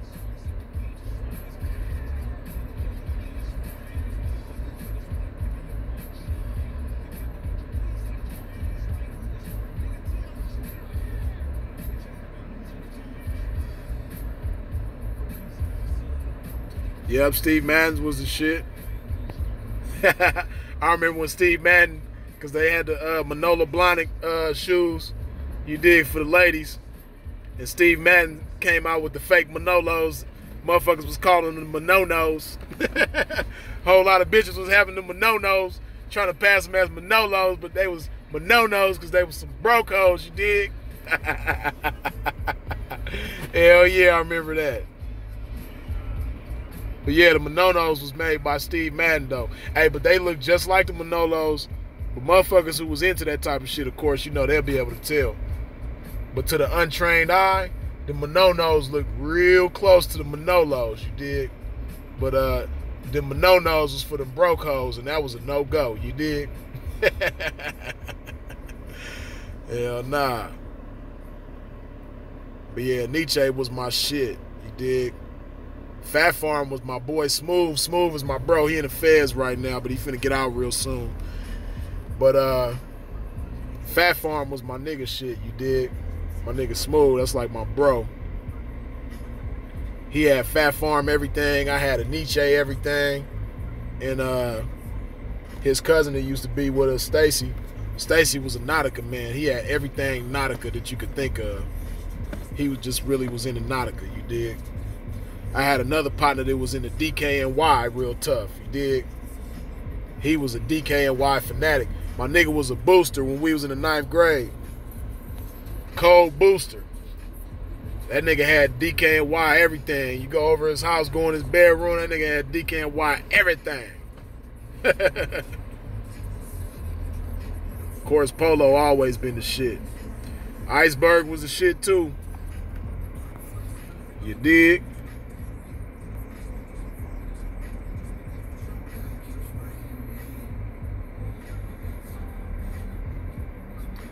Away from me. Yep, Academics was the shit too. Damn, I almost forgot about Academics. Yep, Academics was the shit. What else was fly back in the day? Of course, Carl Kanai. You can't forget Carl Kanai. Carl Kanai inspired everybody. Carl Kanai don't get enough credit. He was that nigga back in the day.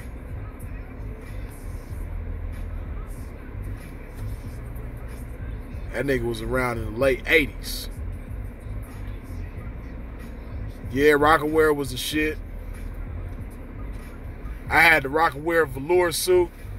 Mecca was the shit too. I almost forgot about Mecca. But Rockaware had them dope ass velour suits. Rockaware had some dope velour suits. Of course, a Nietzsche was my shit, so I had a few of Nietzsche velour suits. Sean John had some cool velour suits too. Sean John had some shit. You dig? Wait. About to spray you motherfuckers. Echo was the shit too. Can't forget about Echo, you dig? They had a lot of dope ass lines back in them days. You dig? And what I liked about it, a lot of them businesses was black owned and was creating a lot of young black millionaires. You dig? The 90s was a dope time, man. The 90s and even the early 2000s, it was a dope time because, like, hip-hop was, that's when hip-hop was, like, at its peak. And hip-hop was reaching levels that it had never reached before. And it was so dope because a lot of these clothing lines were so big, and of course it was anchored by hip-hop. A lot of these clothing lines was anchored by hip-hop, you dig? Even No Limit gear. Master P made so much money off of No Limit. I never was into his gear. But Snoop Dogg clothing, he made a gang of money. I never was into that. Eminem's clothing line, he made a gang of money. Nelly with the apple bottoms and the I forget what Nelly's other clothing line was. But Nelly had apple bottoms popping though. Apple bottoms was the shit. But it was just cool back in them days because, like I said, it was creating a whole lot of young black millionaires. Hey, Woo Wear was my shit. I fucked with Woo Wear heavy. I had all kind of Woo Wear jeans and Woo Wear shirts, t-shirts, little short sleeve button up Woo Wear joints. I'm a Wu-Tang head. You dig? When I was growing up, I really was into Wu-Tang. So when they came with Woo Wear, I was all over that shit. You dig? I really, really, really was into Woo Wear. I was just down with anything Wu-Tang. You dig? But I wish a lot of that. I mean, of course, I like the fashion now. Of course, you know, them styles, of course, are out of style. But I just wish a lot of them businesses would have been able to maintain. You dig? I wish a lot of them businesses would have been able to maintain. Because, you know, all the shit was black owned. Vocal, that's right. You right. Raw Square Vocal. I forgot the name of that shit. But yeah, Nelly shit, Vocal, he was making money. It was a lot of motherfuckers that was getting their issue.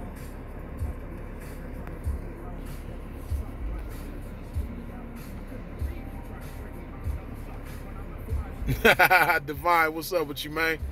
I see you tapping in.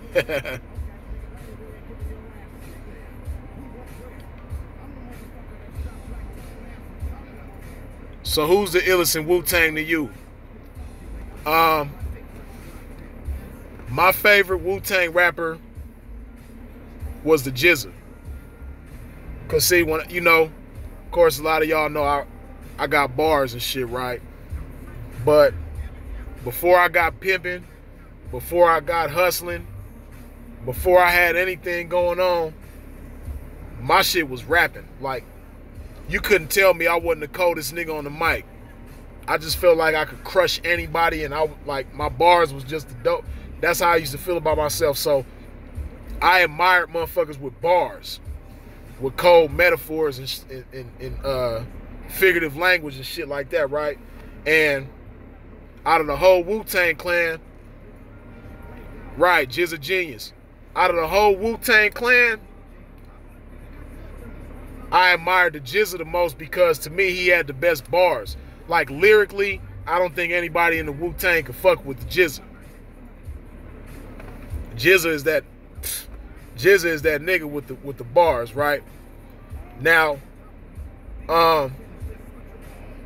one beautiful thing about the Wu-Tang is that they all had their strong suits with different ways, right? Like Method Man just had the star power. Out of everybody in the Wu-Tang, Method Man had the star power. He was just that star. Like he was just that. Method Man was just that nigga out of the whole crew. You know what I mean? Like as far as well-rounded, he wasn't the best lyrically. He didn't have the best delivery. He had one of the best voices in the group as far as like a rapper's voice. Method Man for sure had that. But I guess you could say marketability, star power. He just had that star quality about himself. You know what I mean? Personality. Method Man was just that dude. As far as delivery and bars, the chef, Raekwon. Raekwon is, when it comes to spitting, Raekwon is just that nigga. Still that nigga. What's the name of his album that came out last year? I think it was The Wild. For those of y'all that just like are into lyrics, check out Raekwon's album that came out last year, The Wild.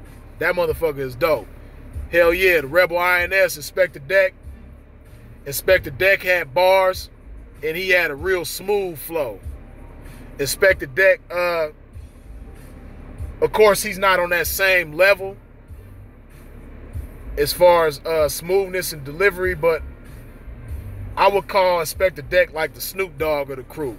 Like, he had bars, but his flow was just real smooth, you know what I mean? He didn't have like the most aggressive flow out the crew.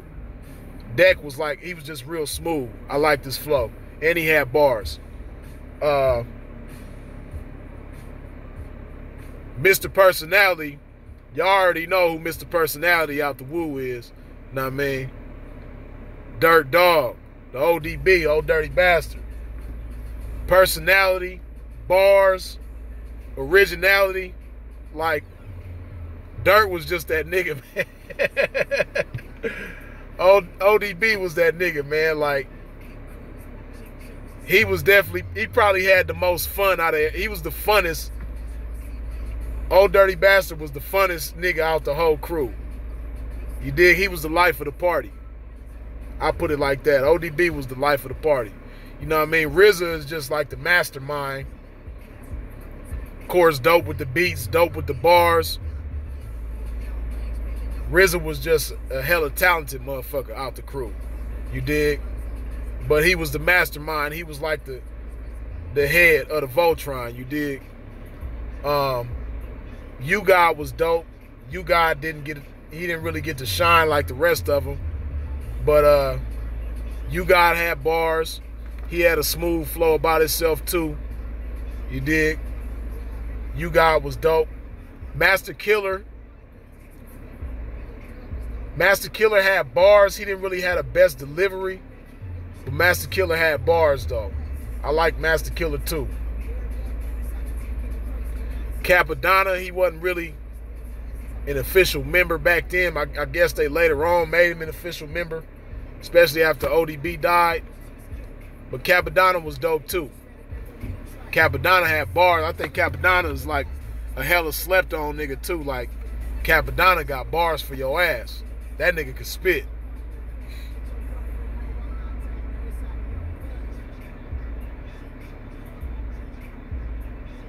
Really though, Winter Wars, yeah, for real. Oh yeah, Glaciers of Ice, Ghostface verse, real shit.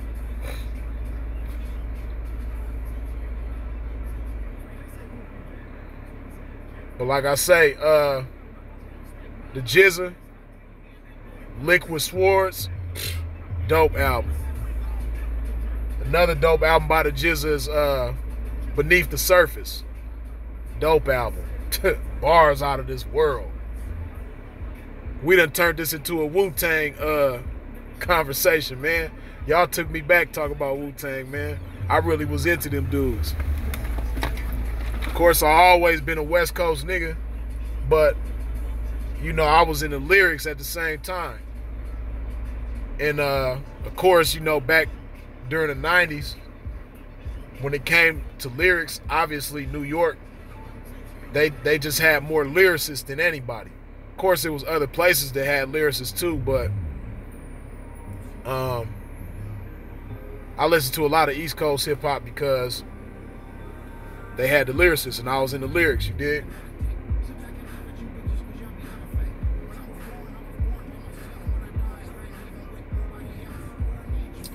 Jadakiss or Raekwon? That's a tough one, Peyton Pender. But I'm going to go with Raekwon. Jadakiss is dope as a motherfucker, but I'm going to go with Raekwon.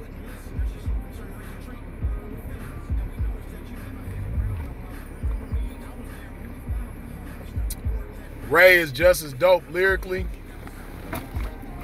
but Ray got a better flow than Jadakiss. Like, Ray's delivery, like, see, this is a whole nother conversation too, right? I could go on and on about cadence, but when it comes to cadence, when it comes to being in pocket with the beat and the delivery, Raekwon is one of the coldest motherfuckers ever out of anybody in the history of rap. When it come to being in pocket and being on like riding the beat and having cadence, it ain't really too many motherfuckers that can fuck with Raekwon. So, like, as far as his flow, he got one of the dopest flows ever. Like, Raekwon's flow is off the chain. I could go on and on about his flow. Like, Ray got the coldest flow. See, now y'all make me want to talk about rappers with the coldest delivery, the coldest cadence, like who ride beats the best. I'm gonna name a few rappers that's my favorite as far as cadence goes, as far as riding beats. Raekwon, extremely dope riding beats. AZ, extremely dope with riding the beat. Andre 3000, probably the coldest nigga when it comes to riding the beat. Bun B from UGK. Bun B is another motherfucker that's just cold when it comes to riding the beat. It ain't too many motherfuckers that can ride a beat better than Bun B. Who else is hella dope when it comes to riding the beat? A lot of y'all motherfuckers, I'm gonna throw you for a loop with this one, but DJ Quick.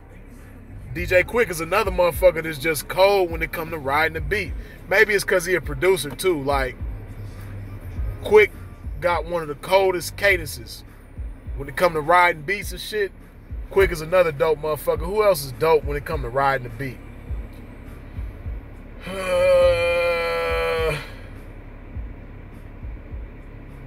Of course, Twista. Twista's another motherfucker that just, like, ridiculous beat rider, like ridiculous cadence, off the chain. Not just because he rap fast, but Twista, when it comes to riding beats, one of the coldest.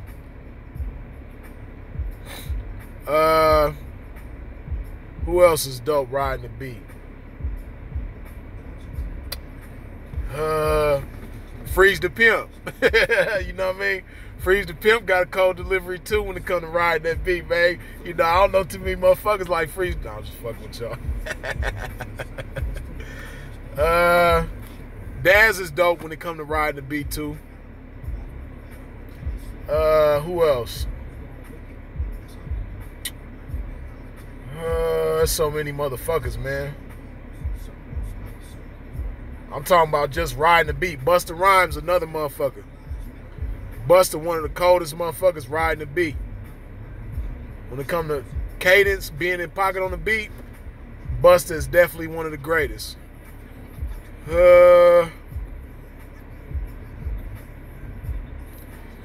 Yeah. Free got one of them unorthodox flows that, like, either you love it or hate it. Of course, I love it.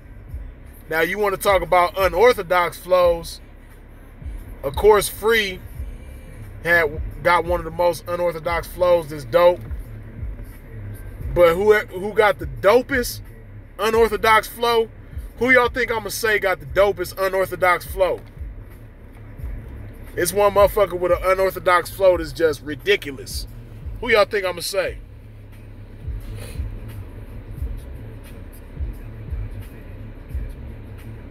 On stage kicking.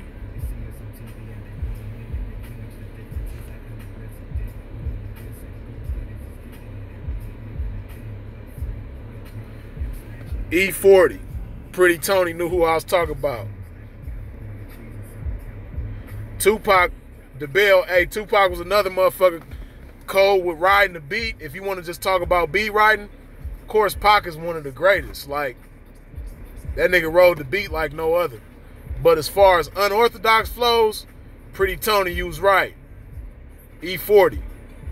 E40, another motherfucker. Spice One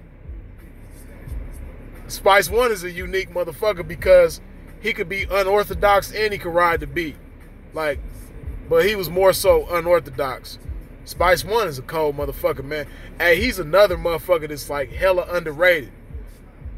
A lot of motherfuckers took from Spice One too and never really gave him credit. Like, Spice One is an originator of a lot of shit, and a lot of motherfuckers don't give him his credit. Spice One is dope. But yeah, E40, as far as unorthodox flows, ain't too many fucking with E40.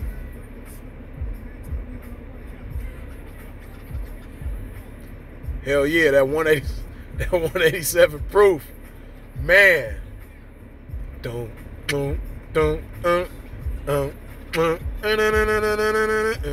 Man. Yeah, Eminem is another motherfucker that's vicious when it come to riding the beat. Eminem cold when it come to riding the beat.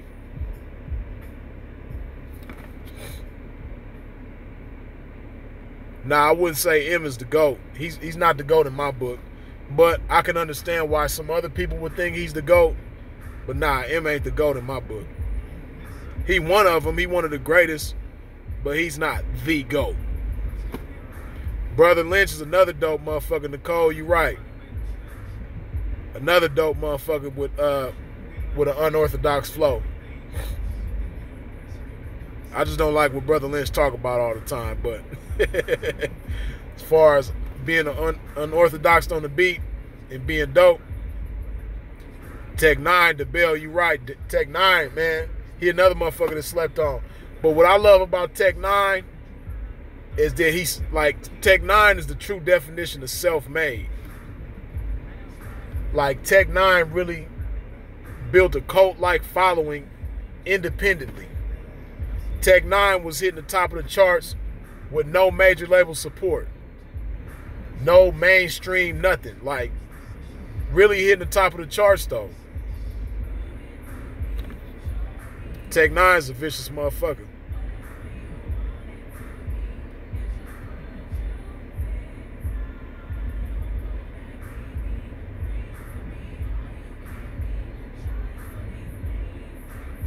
Sebo is another dope motherfucker.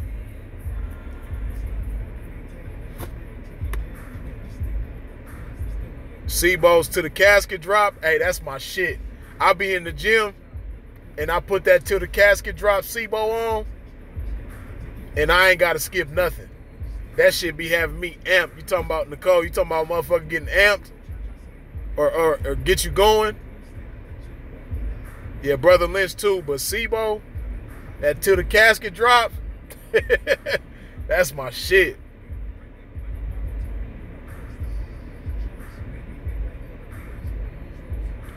Joe Budden is a vicious motherfucker too, man.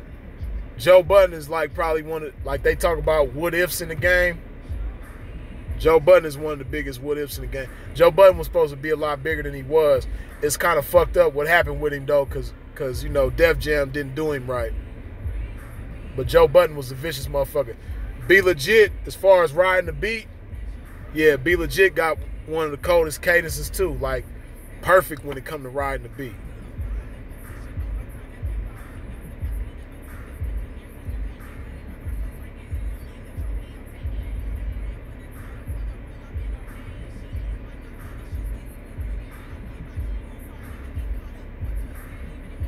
Hey, that new E40 and Be Legit album is dope too. They just came out with a new album today.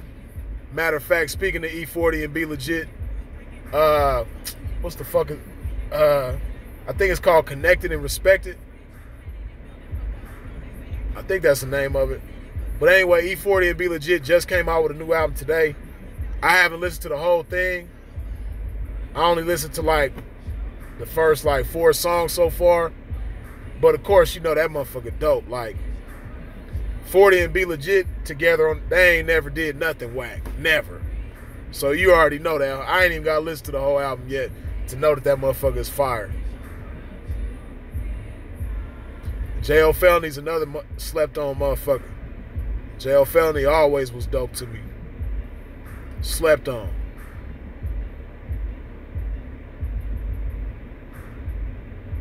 Oh, Mo Love 206. You didn't listen to that 40 and Bila album already, huh? Prince Powers, yeah, their album just came out today.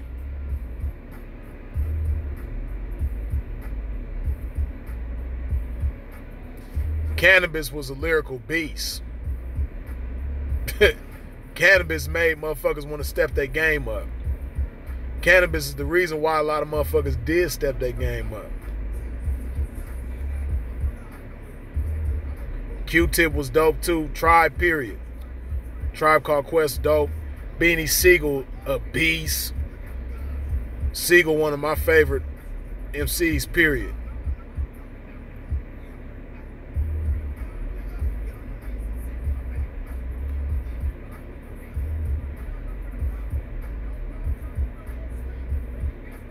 Oh yeah, Fab for sure.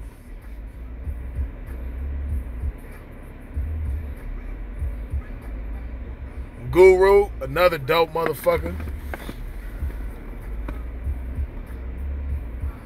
Jay-Z, one of the greatest, period.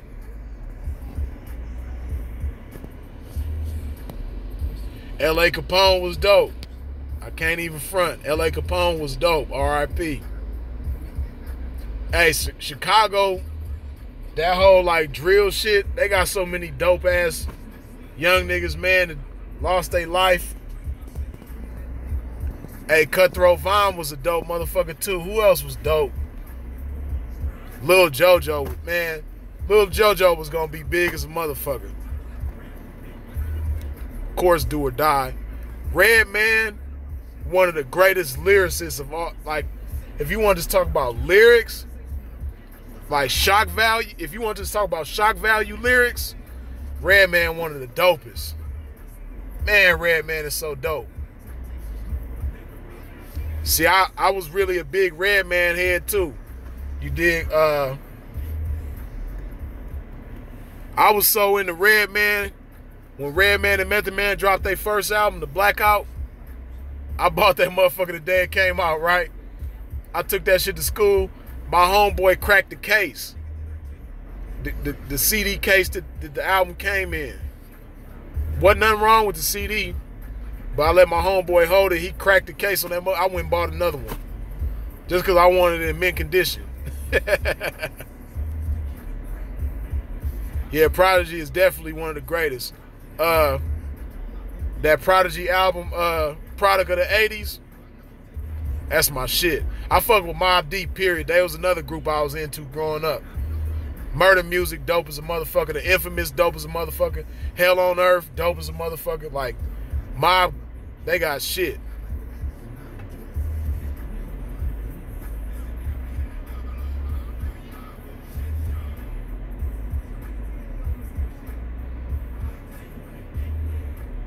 Hell yeah, Blackout was my shit.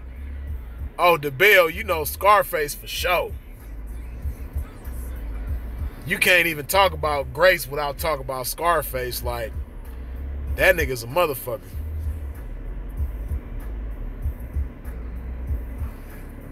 Kennedy, hey, I gotta be real. Like, of course, you know, everybody in the Cardi B right now. And I'm not like a real big like Cardi B fan like that, but I just got to give props where it's due. I listened to her album earlier today. I didn't catch the last, I think, 3 songs. So I think it's 13 songs on there. So I done listened to like the first 10. I still got to listen to the last like 2 or 3 songs. Hey, but Cardi album, she did the damn thing. I can't even front. I got to give props where it's due. Like, Cardi album is dope. Her album is dope. He said, don't say it, Freeze. Now, listen, you're not finna catch me, you're not gonna catch Freeze in traffic rolling, bumping Cardi B. You know what I mean? You're not gonna see Freeze in traffic like bumping to that Bodak Yellow. You're not finna see that. You know what I mean? But he said, don't do it, V. But I just had to listen to it at least one time because it was just so much hype. Like, I seen a lot of niggas saying that her album was dope, which was strange to me, because I'm not going to just be making statuses and talking about, man, that new Cardi B album, slamming. I'm not finna do that. You know what I mean?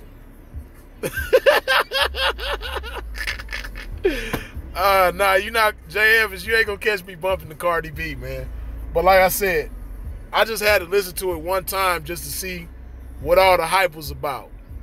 Now, I'm not finna just be riding around bumping Cardi B, but the album is dope.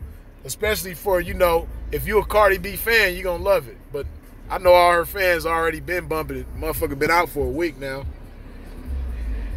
Hey, and she broke Taylor Swift's stream record. Cardi B broke Taylor Swift's record for most streams in the first week. That album has been streamed 100 million times already.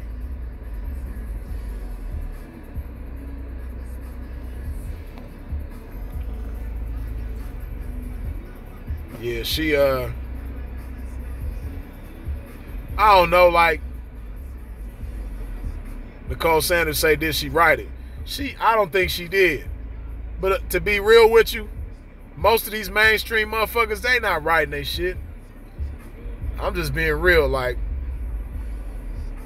it's just, you know, we live in a time now, like, where that shit don't even matter no more. You know what I mean? And to be all the way 100 with you, with female rappers, it's always been a thing.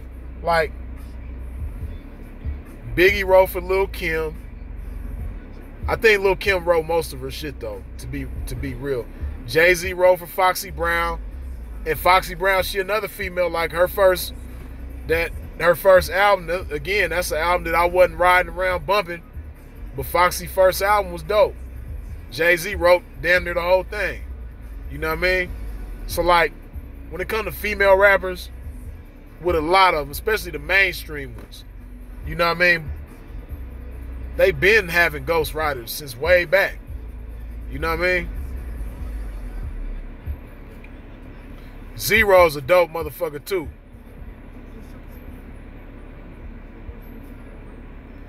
Oh, Divine, you gonna do that for me, P? You gonna ghostwrite my whole album? See, I thought my bars was cool, man, but if you gonna ghostwrite for a pimp, you know what I mean? We can see what it do, man. I'll let you do that, man. We ain't gonna tell nobody, though. You dig? You gonna go ahead and ghostwrite for a pimp? Yeah, Lauryn Hill definitely didn't have no ghostwriters. Lauryn Hill doper than a whole bunch of grown-ass men. Like, Lauryn Hill was a beast, lyrically. Richie Rich was a dope motherfucker, too. Another very slept-on motherfucker.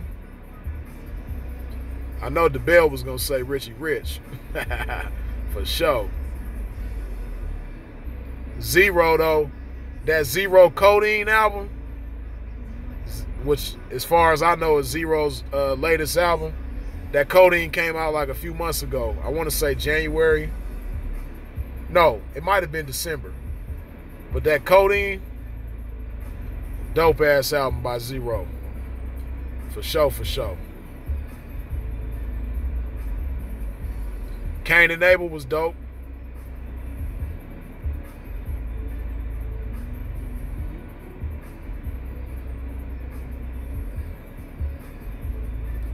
Oh, yeah. Lady of Rage was dope as a motherfucker. Boss, I don't know. And I liked Boss. Boss was dope, too. But I don't know if Boss wrote all their own shit. It was something with Boss. It was some type of controversy with Boss back in the day. Rod Square, you took it back talking about Boss. But it was something,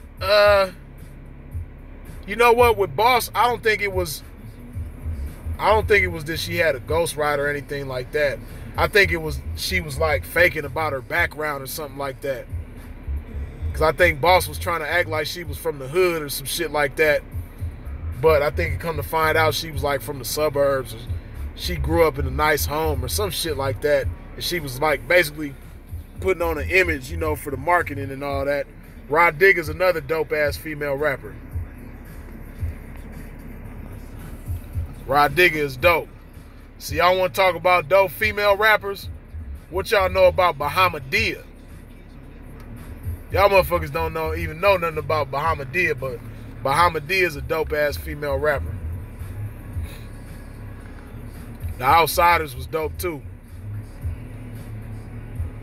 Wordsworth, Pace One, all them. Mia X was dope as a motherfucker, too. Of course, Mystical. Another motherfucker with a dope-ass, unorthodox flow.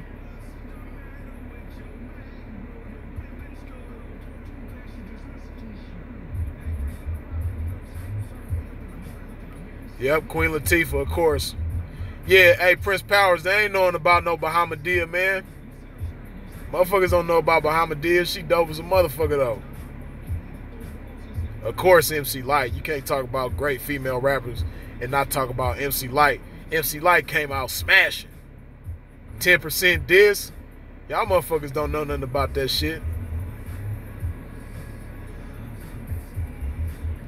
Light as a rock. MCLYTE. Y'all don't know nothing about that shit. Yo-Yo, of course, was dope as a motherfucker. Sugar T, dope as a motherfucker. Channel Live. Peyton Penner, you took it back with the Channel Live, though. That's another group they ain't knowing nothing about. Channel Live. Hell yeah, Cram to Understand. They ain't knowing about Channel Live.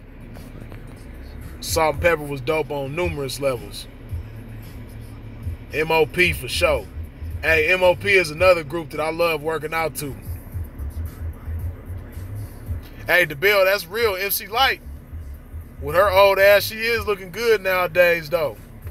She hold it together well, though. Andre 3000, he just dope on every level, period. Andre one of the dopest niggas ever, period, hands down. Poor Righteous Teachers, dope. Trenton, New Jersey, they was dope. As I get closer to the point, rock this funky joint. They don't know nothing about that shit, man. See, I'm a hip-hop head, man. You know, I am one hell of a pimp, but I am quite the hip-hop historian, too, though. You know what I mean? I know a little bit about everybody and everything, especially old school. You talking about 90s rap, 80s, too. But especially 90s, I know just about everything. Underground, mainstream, like, I know 90s shit for sure. For sure, for sure. Grand Poobah, dope. Too Short, come on, man. Legendary.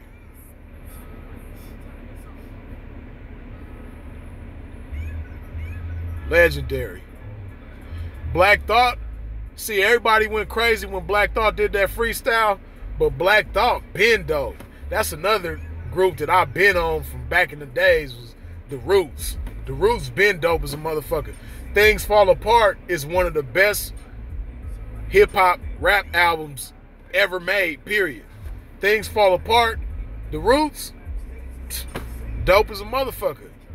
And as far as lyrics on there, that's Black Thought. Of course, Malik B is on there, Dice Raw's on there, you know, other members of The Roots, Rozell's on there and shit, but man, Black Thought been dope. From day one, Black Thought been dope.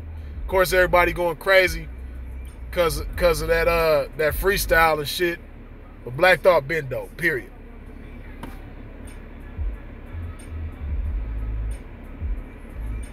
Pete Rock and CL Smooth, of course, dope as a motherfucker. Al Pacino, dope as a motherfucker. Definitely the Jacker, for sure, for sure.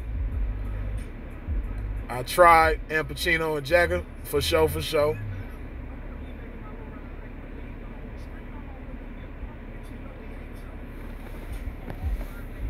Hey, EPMD, the bill, they ain't knowing, man. Hey, now if you want to talk about live performances, hey, EPMD fucks it up on stage. They one of the dopest groups that I done seen perform live. They energy is like off the chain on stage. Andre Nicotina, dope. Ghetto Boys, dope. Tribe, dope.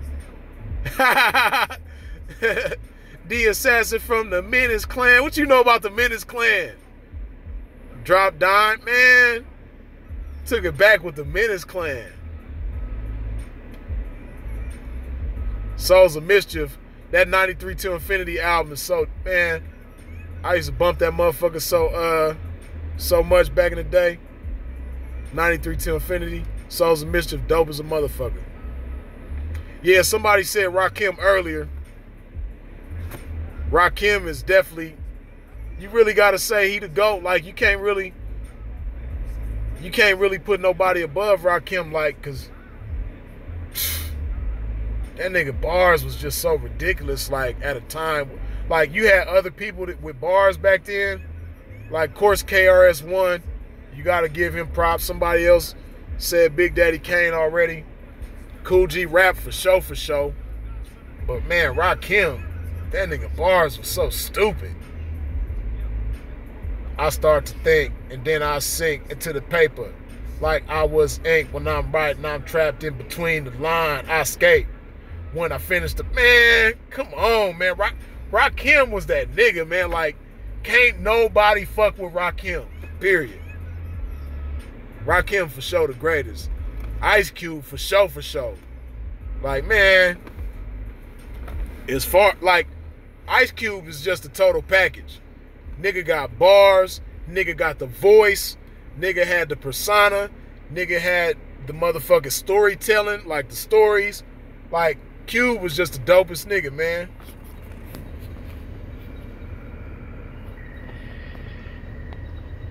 Cool C, what you know? That nigga said Cool C. What you know about Cool C? I got a habit. Hey, Dayton Family was dope too, man. That's another, man. Y'all digging in the craze. Peyton Pender and Ross Square, y'all digging in the craze for sure. That man said Dayton Family.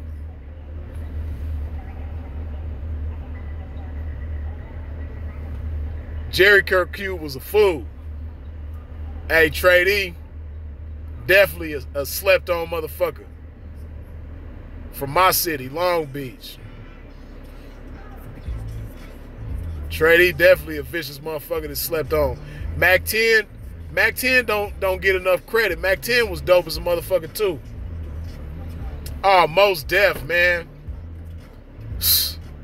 Black on both sides. Divine, you a New York nigga, so I know you know about that. Another one of the dopest albums ever. Mos Def, Black on Both Sides. Classic. Dope ass album. Man. Talib for sure. Talib, Mos Def and Talib Kweli, Black Star, dope ass album.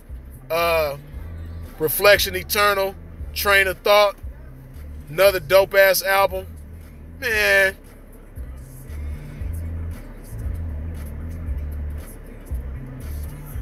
Yeah, Cube and Scarface for sure. Prince Powers, they definitely are arguably the greatest hip hop songwriters for sure. For sure.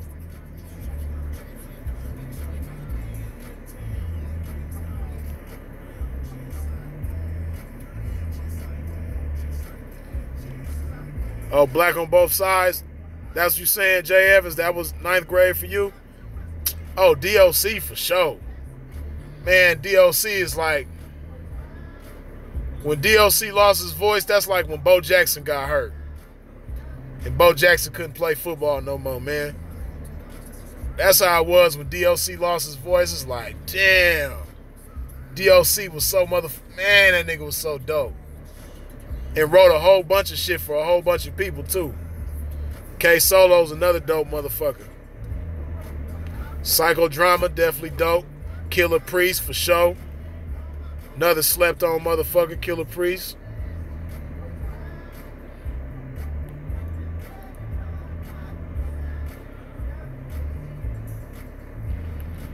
The Bell said nice and smooth. For sure. They don't know nothing about nice and smooth. Sometimes I rhyme slow, sometimes I rhyme quick. I was on 125 at St. Nick. They don't know nothing about that shit, man. Yeah, that shit was whack what happened to DOC, man. Major disappointment in the rap game. That's probably the biggest disappointment ever in the rap game. DOC. J. Rue the Damager for sure, for sure. J. Rue the Damager for sure. Let me think of somebody who y'all ain't said yet. Who's somebody that y'all probably don't know about?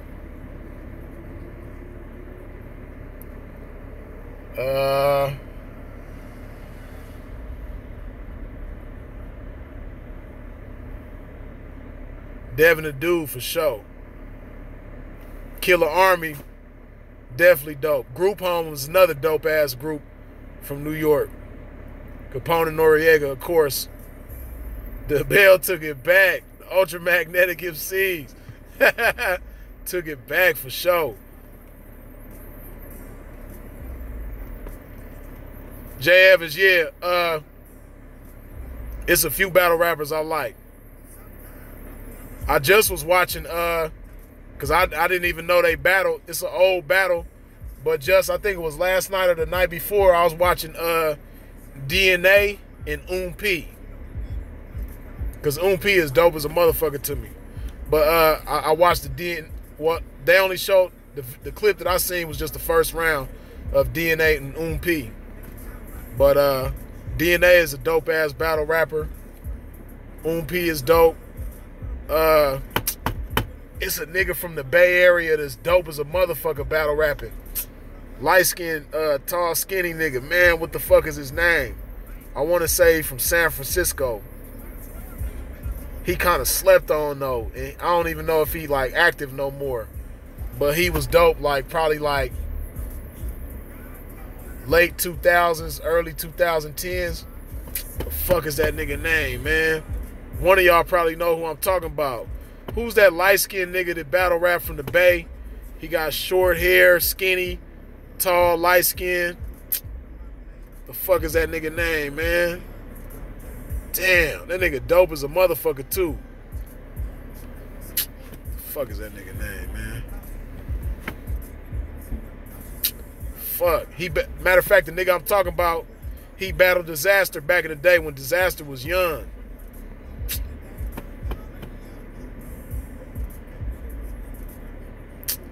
Damn, I can't remember dude's name, man. That shit is pissing me off. Yeah, he from the Bay. He from San Francisco. He done put like regular music out too. Like he a battle rapper, but he got like albums out too, I think. What the fuck is that nigga name, man? That shit gonna bother me because I can't think of his name, but he dope as a motherfucker though. Nigga got bars. But other than that, who else is dope with the battle rapping? Of course, hold on. The dude, I'm mad I can't think of nobody's name right now. The nigga with the dreads from New Jersey, from Grape Street. What's the nigga name? Arsenal. Yeah, Arsenal is dope.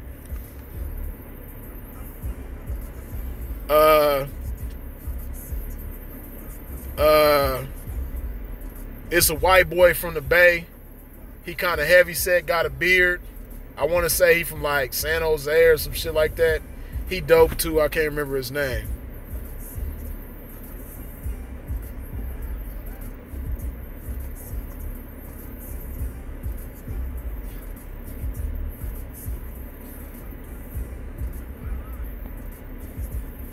Of course, Loaded Lux is dope as a motherfucker.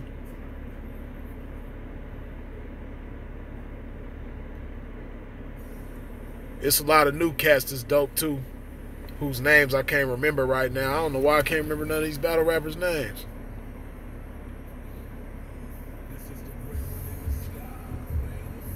We done turned this into a whole rap discussion. We was popping pimping. We done turned this into a whole rap discussion.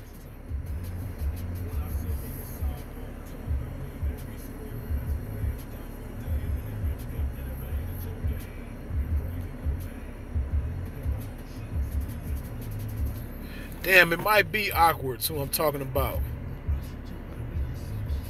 I don't know.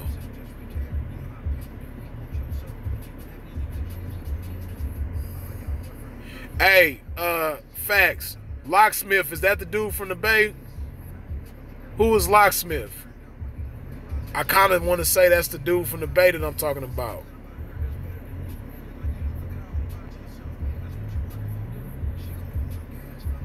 He said people got to wear a lot of hats. For real.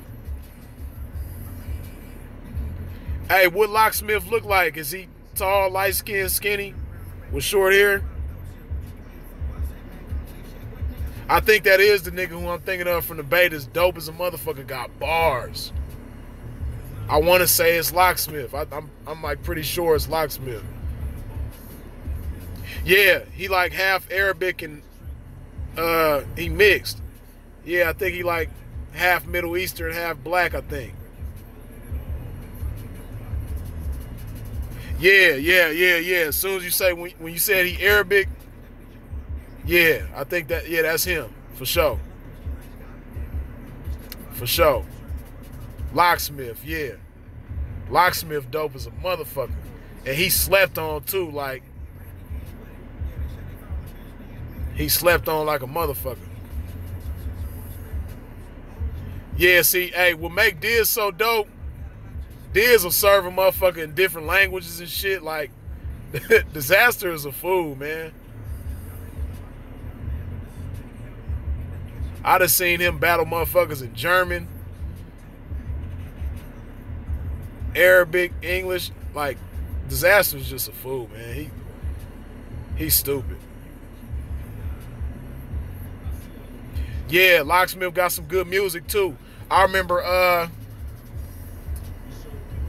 want to say when I first heard Locksmith, see, I heard his regular music first before I seen him battle rap. The Locksmith dude. I want to say I first got hip to him like in 06. I seen this shit on MTV Jams. It had to have been like 2006 or something like that. Iron Solomon. Yeah, Iron Solomon is dope too. A-Ball and MJG, legends. For sure, for sure. Stay bumping them, old and new shit. Yeah, Conceited was dope too. You're right. I used to watch Conceited too back when he was like really on the scene with the battle rapping. Hey, what y'all think about Hollow? Before I go, because my battery dying. What y'all think about Hollow though? Hollow the Don.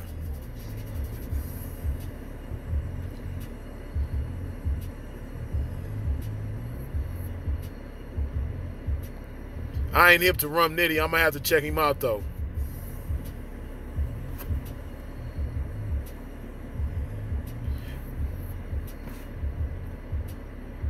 Above the Law for sure. Classic shit. Jay Evans, I feel you, man. See, that's the same way I feel about Hollow. Like, he cool. And I do think he won the battle. What? Hollow beat Arsenal? He must have stepped his game up because I don't see that. But I will give Hollow credit. I think he won the battle with Joe Budden for sure. Joe Budden was on some bullshit though. Like, I think Joe Budden was letting the fame go to his head. Like the fact that he was like coming from, you know, I guess you could say mainstream rap and like coming down to the battle scene. I guess he was like, and plus people pumping his head up. Joe Budden really didn't come with it. But I'm a Joe Budden fan. Like, Joe Budden got bars, but I think Hollow won that battle though. But other than that though, I agree with you, Jay Evans. I think Hollow overrated. Like, they be putting a lot of hype around that dude, but he overrated though. Yeah, that's real. Joe is a beast when he focused. He just, for some reason, he didn't like, I think it was like, the best way I could describe how Joe Budden came into the battle with Hollow, it's like Mike Tyson coming to the fight with Buster Douglas. You know what I mean? He thinking like, nigga, I'm Mike Tyson. I'm going to knock this nigga out. Buster Douglas whooped his ass. I think it's the same thing with Joe Budden and Hollow. Like, Joe Budden just came to the battle just knowing he was finna serve Hollow. And Hollow was ready for his ass and got with him.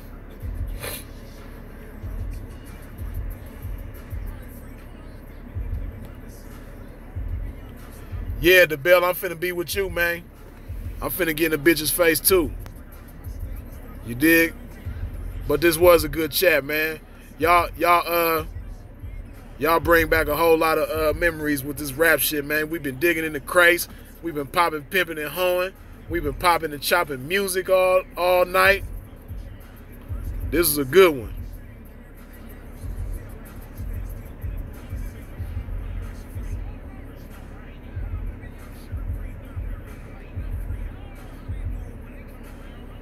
Okay, yeah, I'm going to have to check that Hollow and Arsenal battle out.